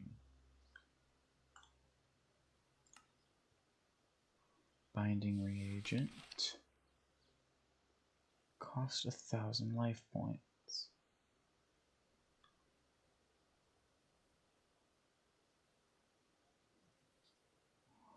Can I not do more than one at a time, maybe?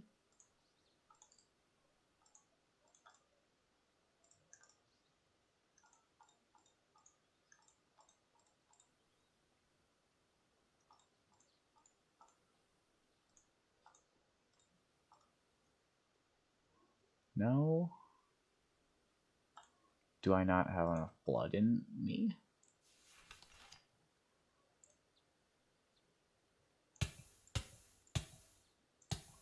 I should have plenty. I have 24,000 life. Why doesn't this work?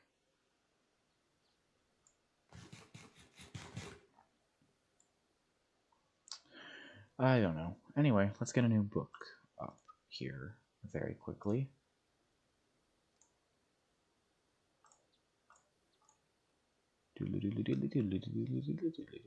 Macbeth. Go from one Shakespeare to another Shakespeare.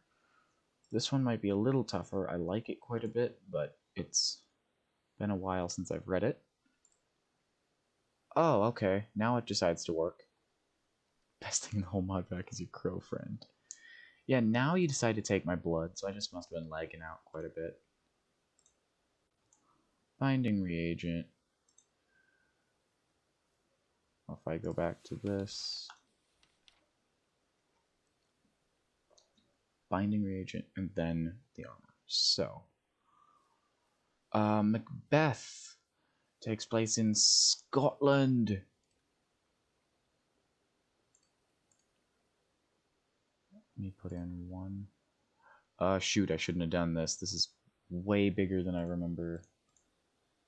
Well, let's make the helmet now. Is this you striking me with lightning, or is this my actual... Nope, this is just the alchemy.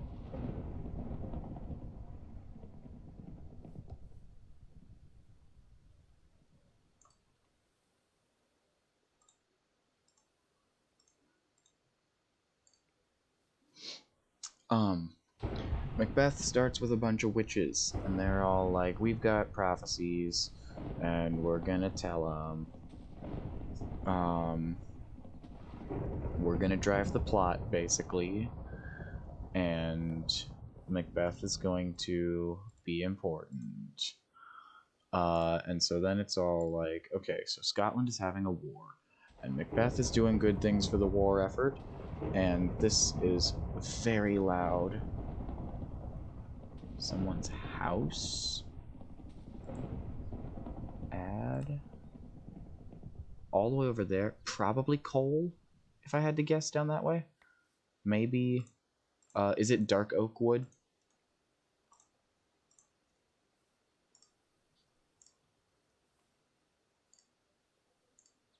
No, don't leg out now. I'm one piece away from making really cool armor.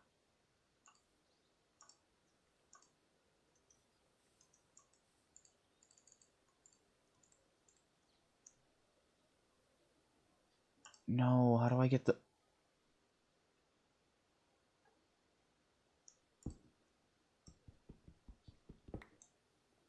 Okay, I can't just get that back. I put a piece of rotten flesh into it on accident. Shoot. Binding reagent. Boots. Okay, now back up. Macbeth. Yeah. There's the texture block. Witches are all like, so... Here's the deal. Macbeth is going to be the next king. And, however, Banquo's sons are going to be, or Banquo's seed is going to be the king thereafter. I think the third one is no one can kill Macbeth born of woman. Sounds right, if I had to guess.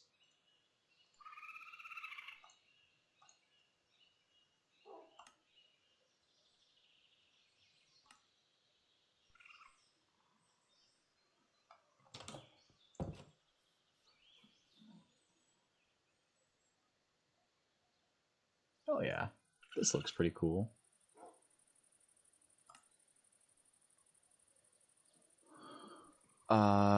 No man born of woman can kill Macbeth.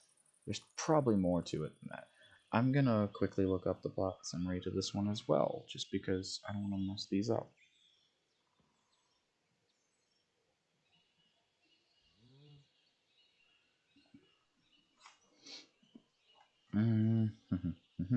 Spark notes. Save me now. Brief appearance of a trio of witches moves to a military camp. King Duncan hears the news. General Macbeth and Banquo have defeated two separate invading armies, one from Ireland, led by the rebel MacDonwald, one from Norway. Following their pitched battle, Macbeth and Banquo enter the witches as they cross a moor. Prophesied that Macbeth will be made Thane, Thane of Cawdor, and then King of Scotland. Macbeth's companion Banquo will beget a line of Scottish kings, although Banquo will never be king himself. The witches vanish, and Macbeth and Banquo treat their prophecies skeptically until some of King Duncan's men come to thank the two generals for their victories in battle, and to tell Macbeth that he has been named Thane of Cawdor. That's right. The whole Thanehood thing. So he's made Thane right away, and they're like, ooh, so maybe these prophecies mean something. But actually, instead, we're going to continue to let them play out as if they would normally happen, and we're not going to do anything to involve it. But first, let me just tell my wife of that and make sure that there is no snags in our plan whatsoever. So Macbeth sends a message to Lady Macbeth, and Lady Macbeth, LMB, is all like, yeah, no, you're going to take charge of that, because we're going to be the ones to kill King Duncan so that you can take over. His sons won't be upset or anything. And his sons were pretty reasonably upset. There's the dagger scene. So Macbeth sees a floating dagger. Possibly hallucinated, possibly real. They don't entirely always say that. And it is, after all, I like that you just left this cave over here for me. Thank you. It is, after all, Shakespeare, so the supernatural is not ever out of the ordinary.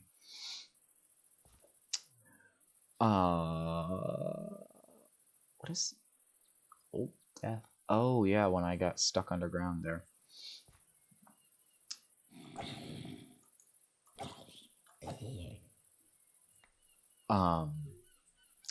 Macbeth comes back. Shakespeare watched Supernatural. Shakespeare wrote Supernatural. I swear to God. I can guarantee you that somehow, some way, you can tie that back to Shakespeare.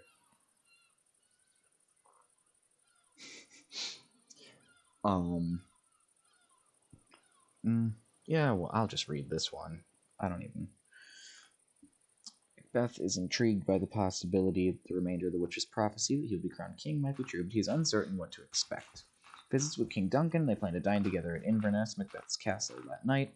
Writes ahead to his wife, "Oh, you fool.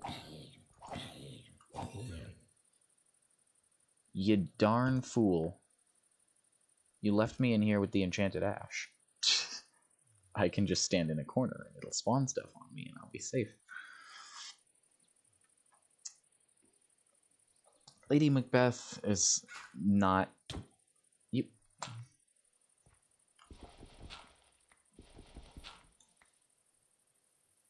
You realize you're pissing off the Blood Lord, right? In your own home, where you can't burn things. You know what I could do is I could kill your friend.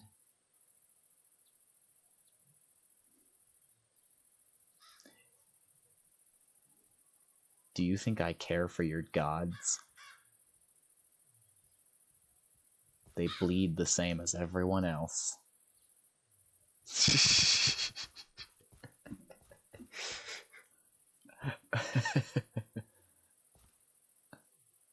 Oh, nice lavender in here now, though.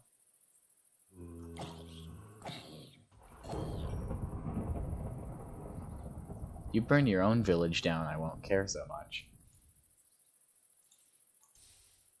I'm lagging enough that I can't put out fire, though. That's annoying.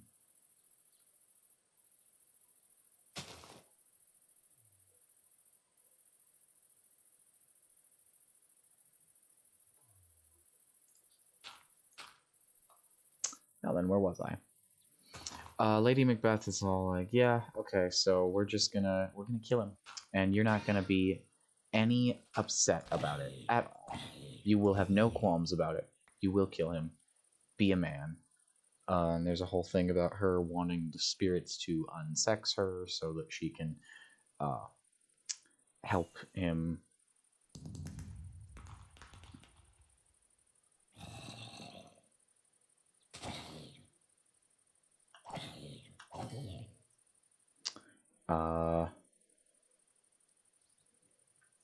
Overrides all her husband's suggestions and persuades him to kill the king that very night. They get the two guards of the door drunk so that they can blame it on them.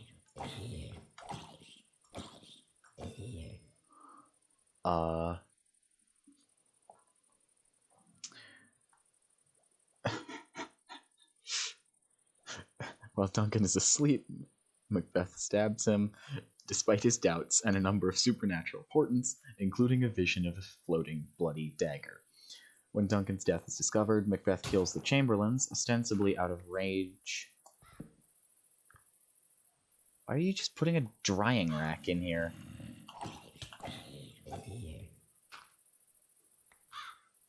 Do you want me to start making leather? Is that your idea here?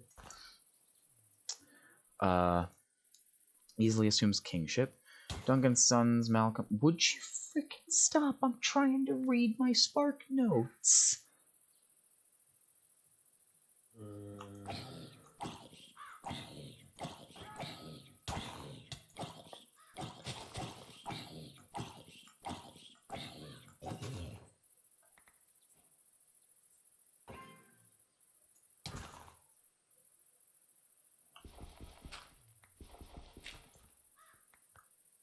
the hell do you want?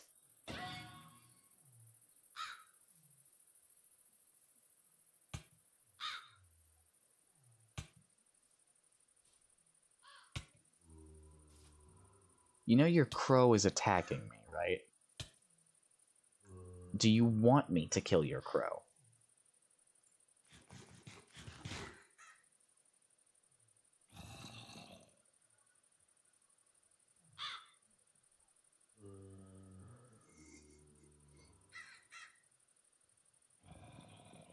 Because I'm dang sure there's some demon will inside this brat of a bird.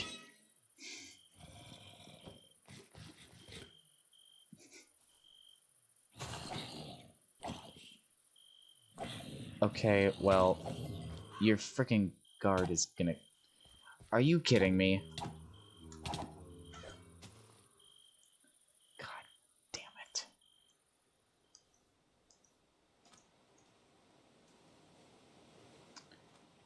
Is your dumb guard still gonna attack me here?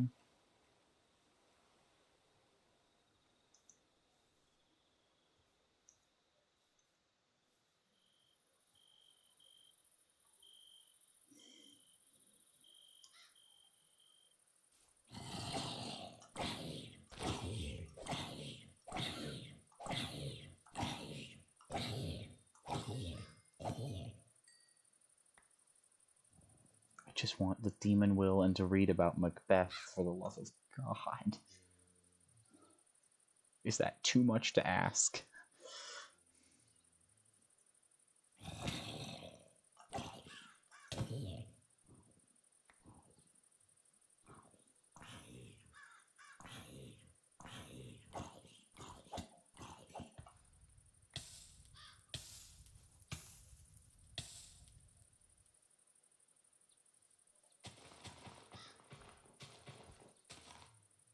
Do you have a chest plate right now?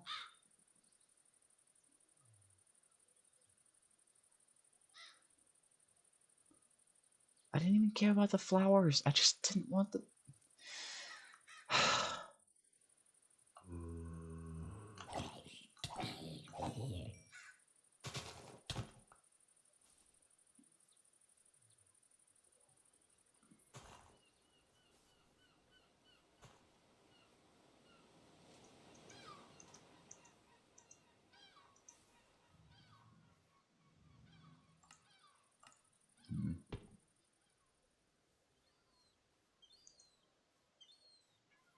Was I, removed from your colony, by the way? Because it didn't used to tell me I was leaving your colony, so did you kick me out? Is that the deal here?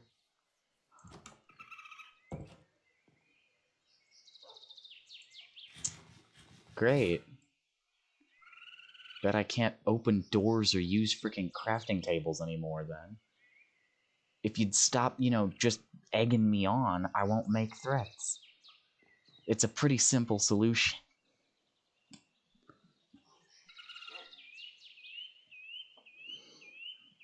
Malcolm and Donalbain flee to England and Ireland, fearing that whoever killed Duncan desires their demise as well. Macbeth doesn't want Banquo to become the other kings, and so he hires people to kill Banquo and Fleance, his son. They ambush Banquo, they fail to kill Fleance, because as long as Fleance is alive, Macbeth might lose his power, and his line of kings won't happen, and oh no. He holds a party then for his coronation, and Banquo's ghost shows up, and this is the scene we remade, where we use stage direction such as Ghost wiggles spookily, and Ghost exits spookily, and Ghost does other things spookily.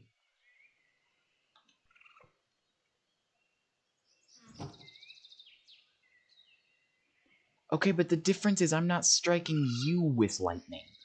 I'm striking my own things with lightning that is literally just a visual effect, doesn't do damage, and doesn't set things on fire. I also don't go around just getting in people's way, accidentally setting my bird to attack you, accidentally setting your townspeople to attack me. I haven't done any of that. I have bled, and I have bled myself, and I have occasionally bled some zombies. I borrow your monster spawner. That's what I've done.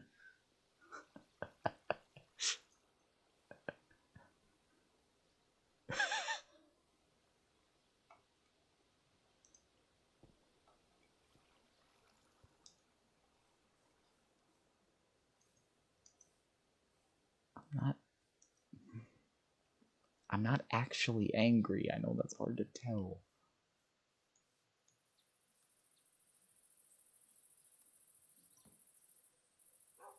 Also, I didn't know your bird could hit me through walls, but apparently that's what it must have been.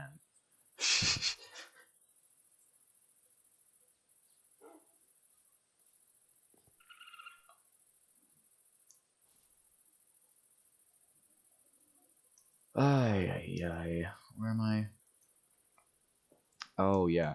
Banquo's ghost shows up and scares the crap out of Macbeth at his own party, but nobody else can see it, so he just... Did you repeatedly hit me through a wall?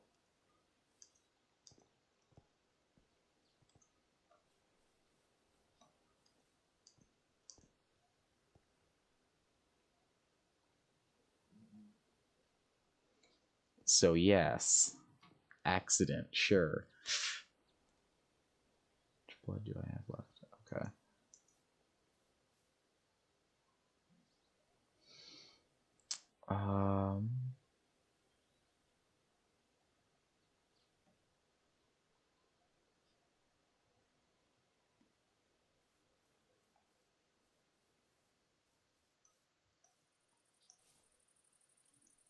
Quick Feet has leveled up to 2. My armor is making me faster and stronger. I have jump boost now too, don't I?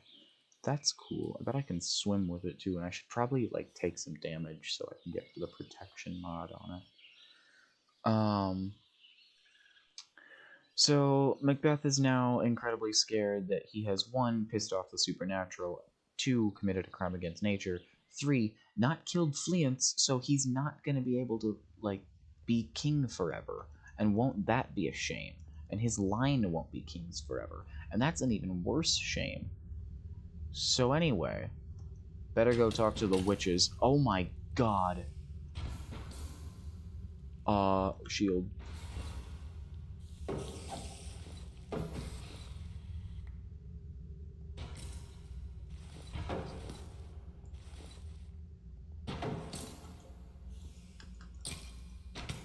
Fucking perish. Yeah, that's right. Damage me. Where the hell are you? Okay, I said damage me, not kill me.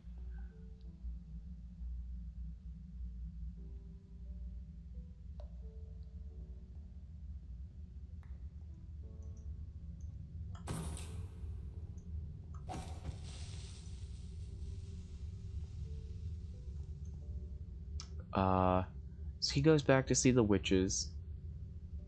And he's like, I demand you tell me more and tell me how to avoid this.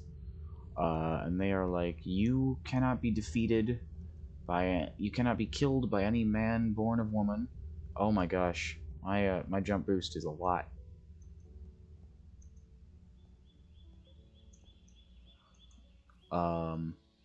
And you will not be defeated unless Vernum Wood moves to Dunsinane. And so, Macduff, some random other guy, he's told he must beware Macduff, but he can't be killed. Macduff is some other guy who randomly comes into the picture now. And he gathers up Duncan's sons, Malcolm, and what's the other one? I don't know.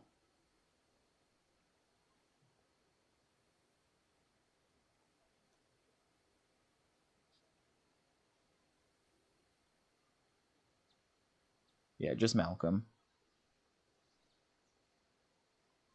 He murders Lady Macduff and her children.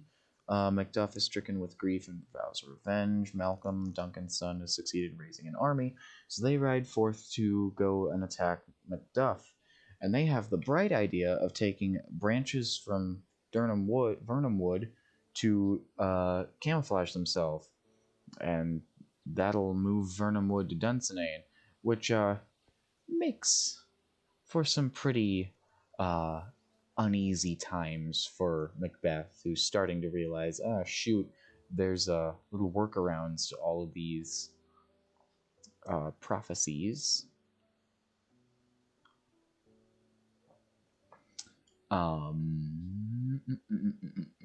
What else was I saying? What else happens? So they get there, and Macbeth is still like, oh, it's okay. Nothing can happen because I can't be killed by any man born of woman. And Macduff comes and is all like, hey, I was born by a C-section. I was untimely ripped from my mother's womb, or something is the correct word. Holy cow, I can jump high. What is that? That's strong legs too.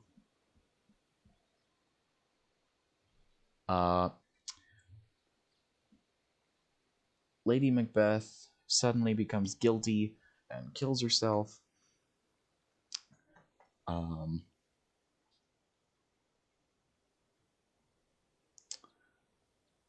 And yeah, untimely ripped from his mother's womb.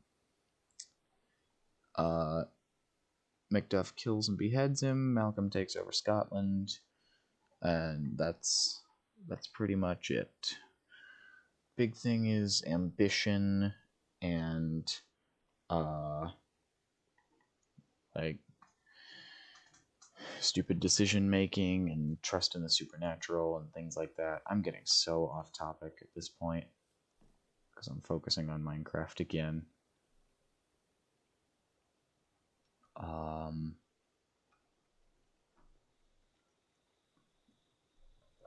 Why did I need this? I needed this because I need more demon will so I can make the sanguine separator. The greater tartaric gem because I need the weak blood shard. Because I need the sanguine reverter, which takes 350 will.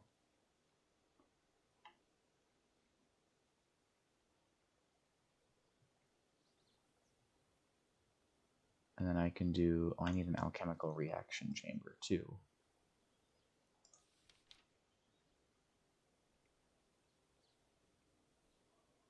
Okay, 2 imbued slates, magician's blood orb, 2 blocks of iron, and a furnace. I can start on that.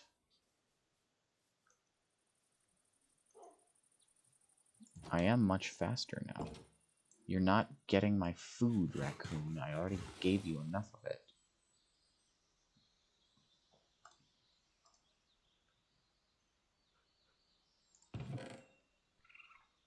I need 3 things.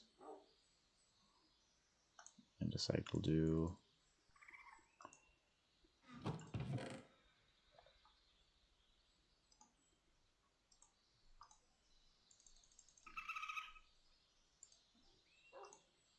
Gonna have to go get more iron soon.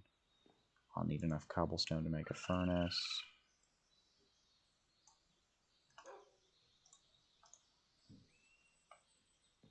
I think I have enough will in here.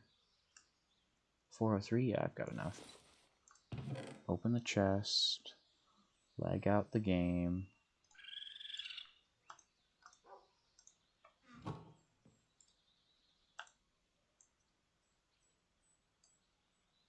Now I just need to go make more imbued slates.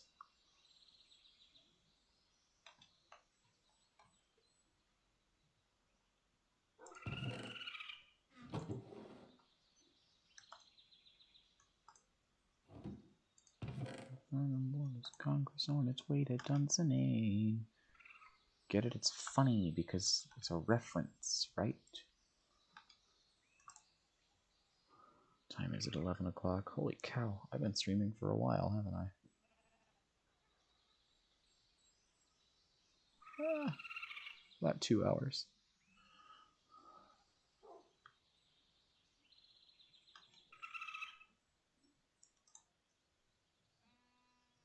Petty Tartaric gem. Oh, I have a full Petty Tartaric gem too? Holy cow, why do I have that?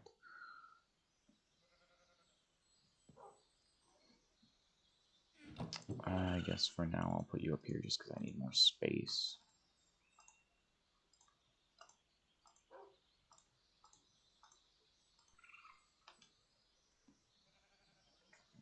And I could go and do Twilight Forest stuff too. But I have the andesite. I need 2 more blocks of whichever.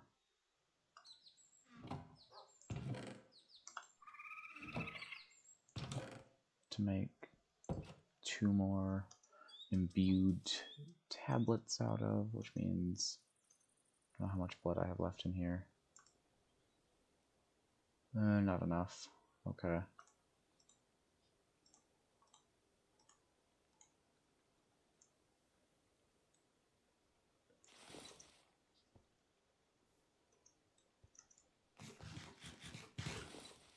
That's why I have the shield not equipped. Oh, I could start on the cobblestone path for this too. Actually, let me do that really quick.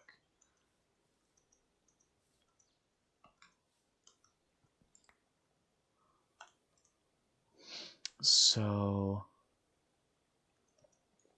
that's just like this, right? Yeah, 4 stone path. And I need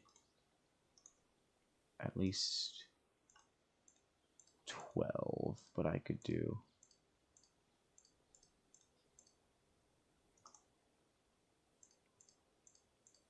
this many. I have plenty of blood left over, I think. Yeah, because that doesn't actually take the blood, that just... So now I can expand out this way.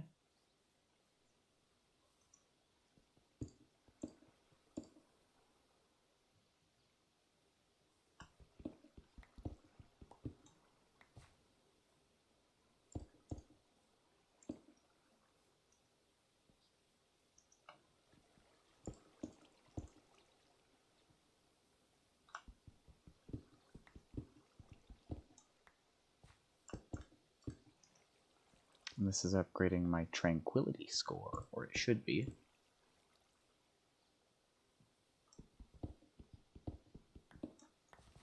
And the more types of stuff I have around, the more tranquil I am.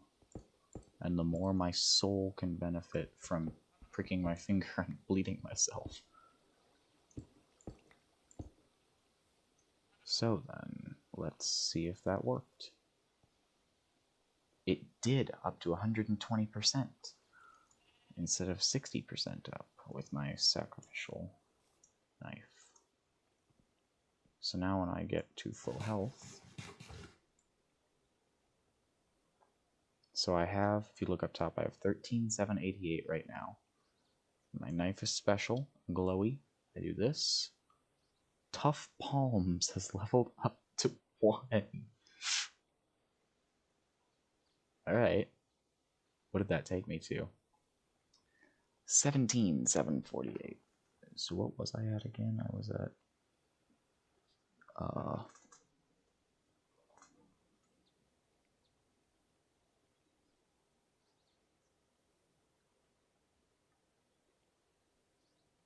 13. So that, yeah, that did 4,000 with one, well, it's still 90% of my health every time, but it's faster. And I could do some runes of self-sacrifice too with the glowstone dust I have left over. I may as well do some runes of self-sacrifice, but...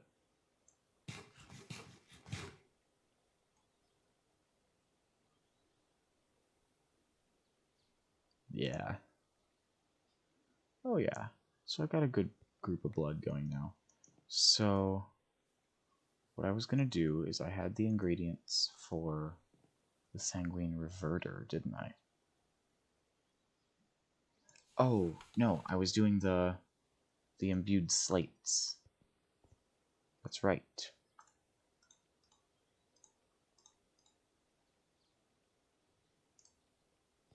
So, honestly, I'll just keep feeding this blood.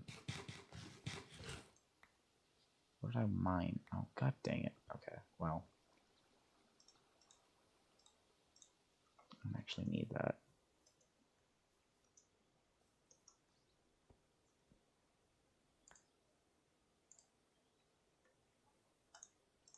Don't need you. Use you. Get the blood.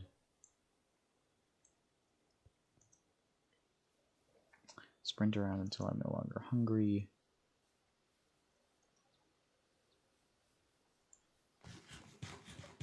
Or sprint around until I am hungry, I guess is how that goes.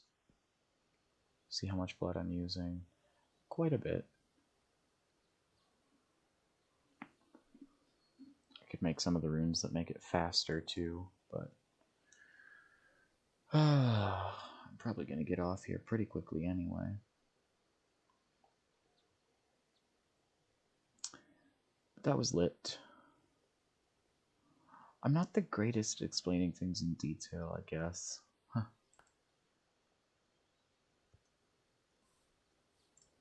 I like to try and make things more about the entertainment value than they actually are.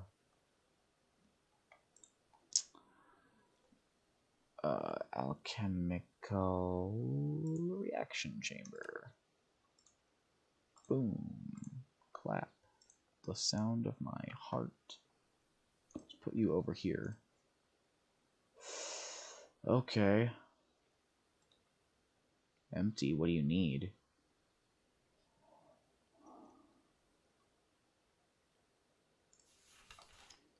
Isn't fully implemented yet, but among other things it can function. The furnace offers a form of ore tripling revert blood orbs and is currently the only way to get weak blood shards, specifically from an imbued slate. So, in the Hellfire Forge, shears, rock, imbued slate, and iron ingot. So I have to do another imbued slate.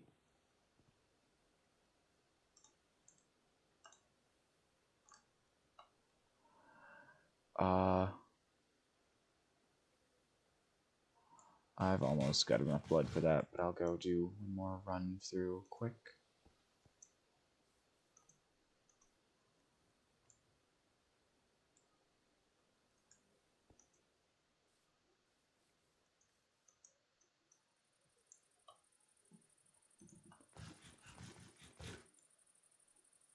Alright, I should also do a lot of killing things, because I'm probably burning through the upgrade points faster than I think.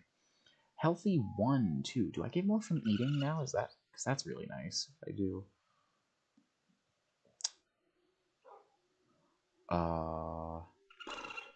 What did I just come back here for? Shears and things, yes. Gonna need more iron then, too.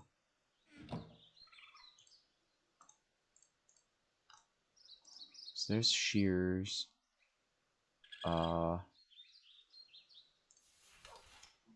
Block, iron ingot. Okay.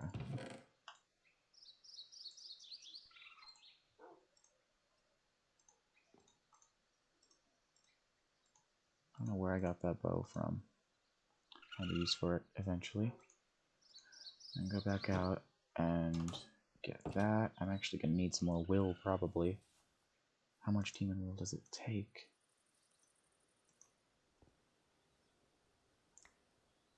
Imbued slate. Well, we'll see if I have enough here.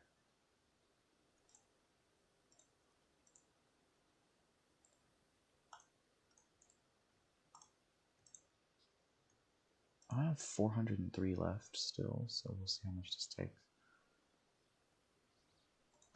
Alright, 30, yeah. Uses remaining 32. Alright.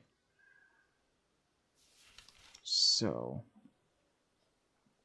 Imbued Slate and the Sanguine Reverter will get me 2 weak blood shards. And I can use those. to get a Master Blood Orb.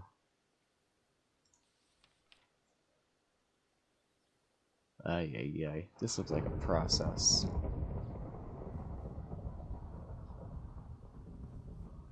This does indeed look like a process. Let me try it once tonight, just to get some blood shards. What have you done? Burnt it down?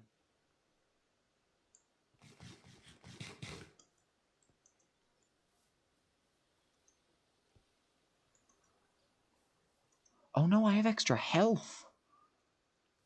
Oh, that's cool. That's why my... Okay. That's why I have extra hearts left over after I use the super knife. The dark gods have taken too much this time. Did they kill the crow? Did you accidentally set your crow on fire?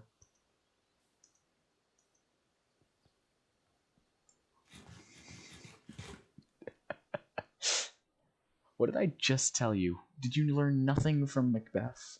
You should never mess with the supernatural.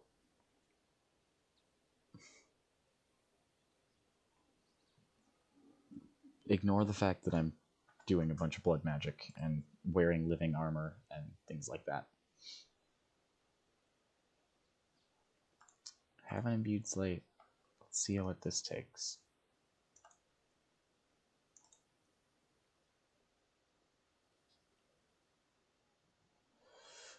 Alright. I've got 2 weak blood shards. And that is a pretty big step. That's what the pumpkins were for. The pumpkins? Have you actually summoned a... Alright, I'll bite. I'm on my way. I'll probably level up my sprint on the way over, actually.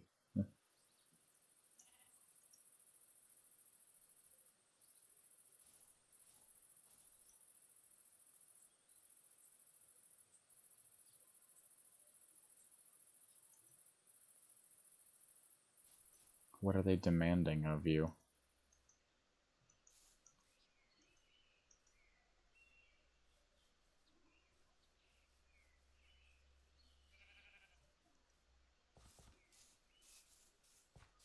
Quick feet, level up to 3. What did I tell you?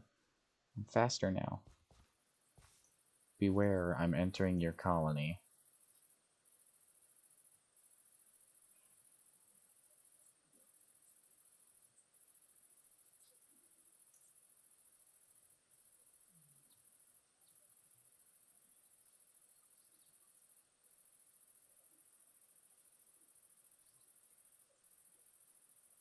Where are you, by the way?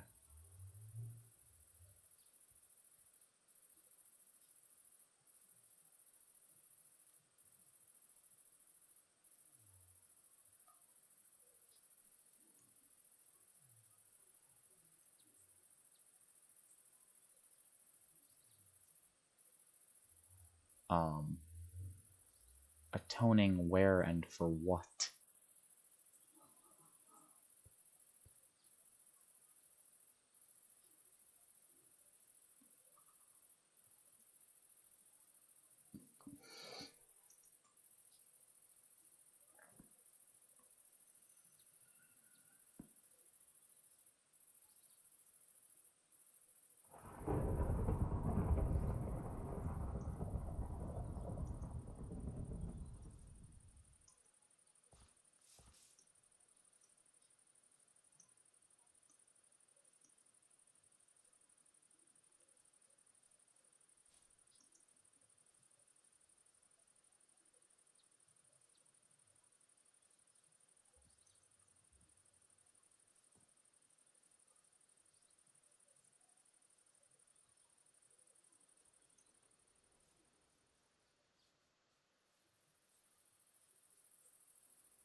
I'm almost out of aubergine again.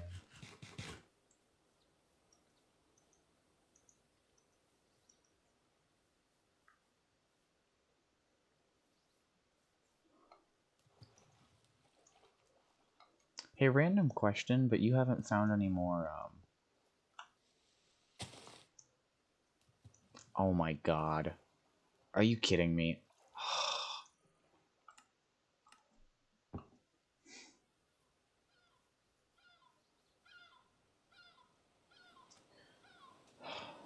You haven't found any more of the stellar altars, have you?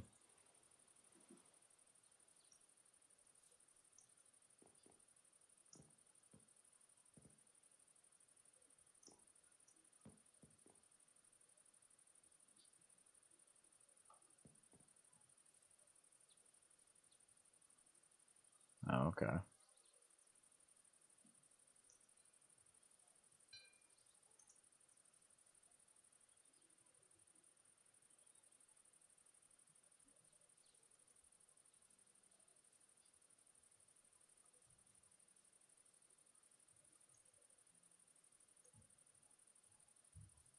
Strong legs leveled up again. I have even more jump boost now.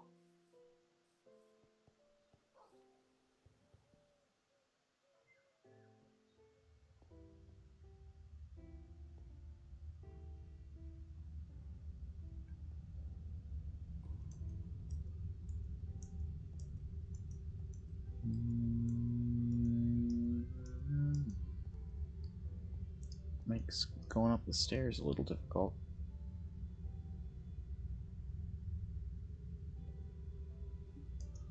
Let's see.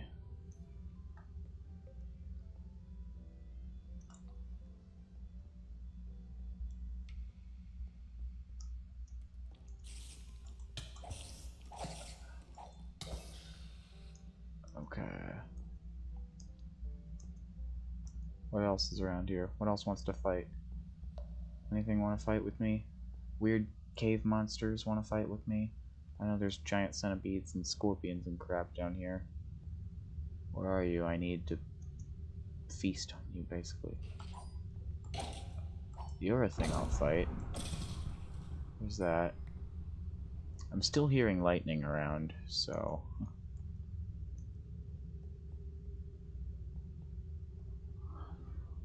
Oh, yeah, I'm assuming you're not too far away, Jeremy.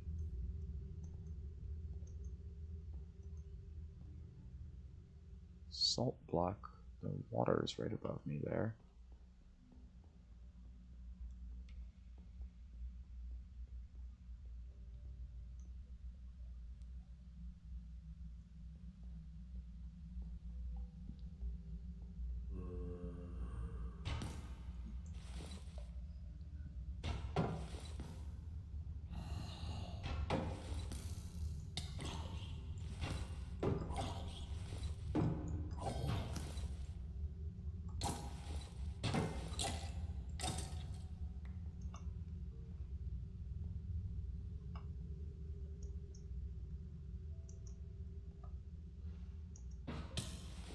Why are you coming to my house?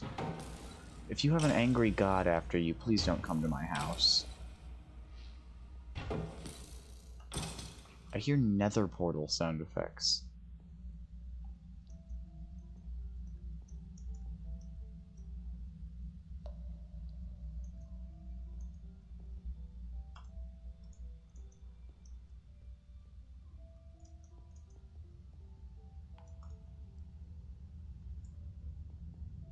There we go.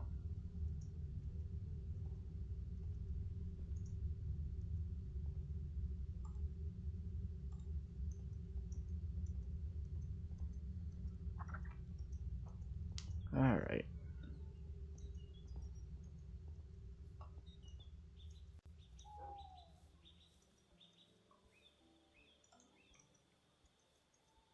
What is here? Should I be afraid of anything? What have you done?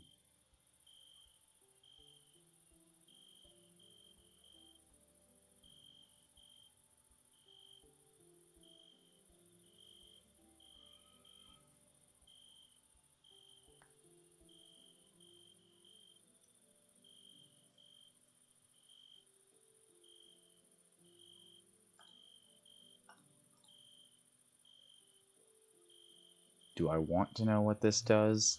And is this a trick?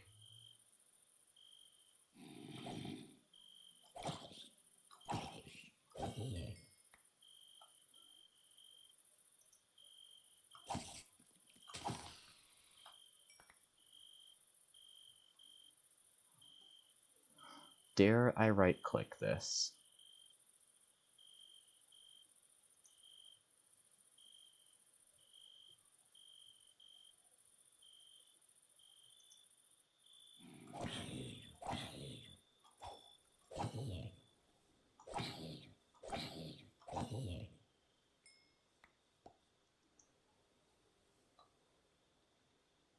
I mean, I can throw it into the Twilight Forest. It's in the Twilight Forest now. Ooh, that's a big lag spike. I do not think my game liked having to load the chunk of the Twilight Forest just to put a stupid item in the Twilight Forest.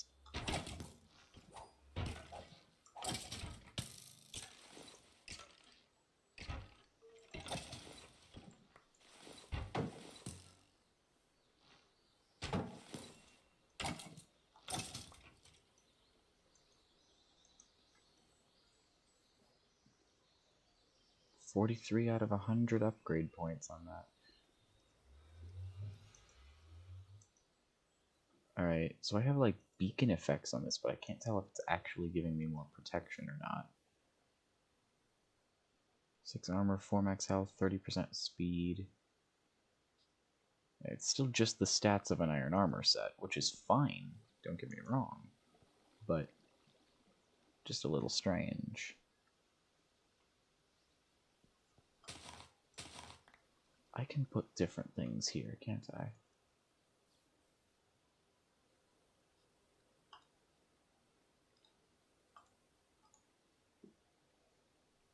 Okay, what did I want to use these blood shards for? Oh, I need to make bloodstone out of them, and then I have to make a ton of rune blocks, and I can upgrade the altar the last time. And I can make the last blood orb, but I need the next altar tier for that. I no longer have to worry about the sound of lightning in the distance. Then what was I just hearing? Did you destroy the gun?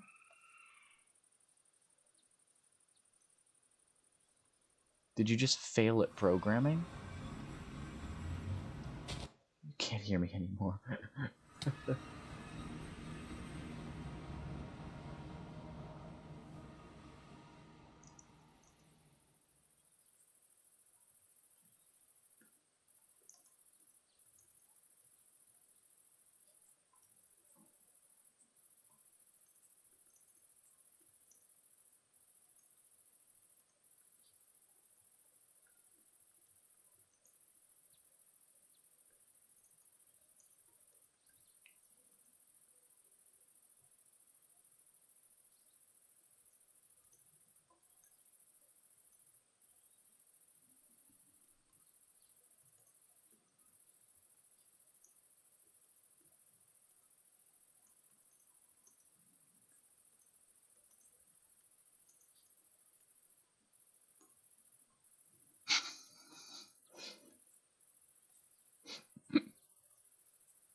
I can almost jump up to the second floor of this house.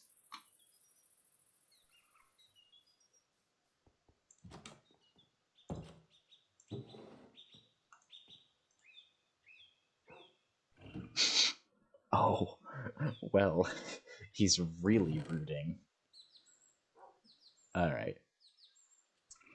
That is going to be, I think, it for tonight anyway. I have to do some inventory management here at some point, but I have 2 weak blood shards now. I can put more chests around somewhere. I'll find a spot. And I will just need to go mining at some point again, too. Do I have room for the dirt? Yes, I do.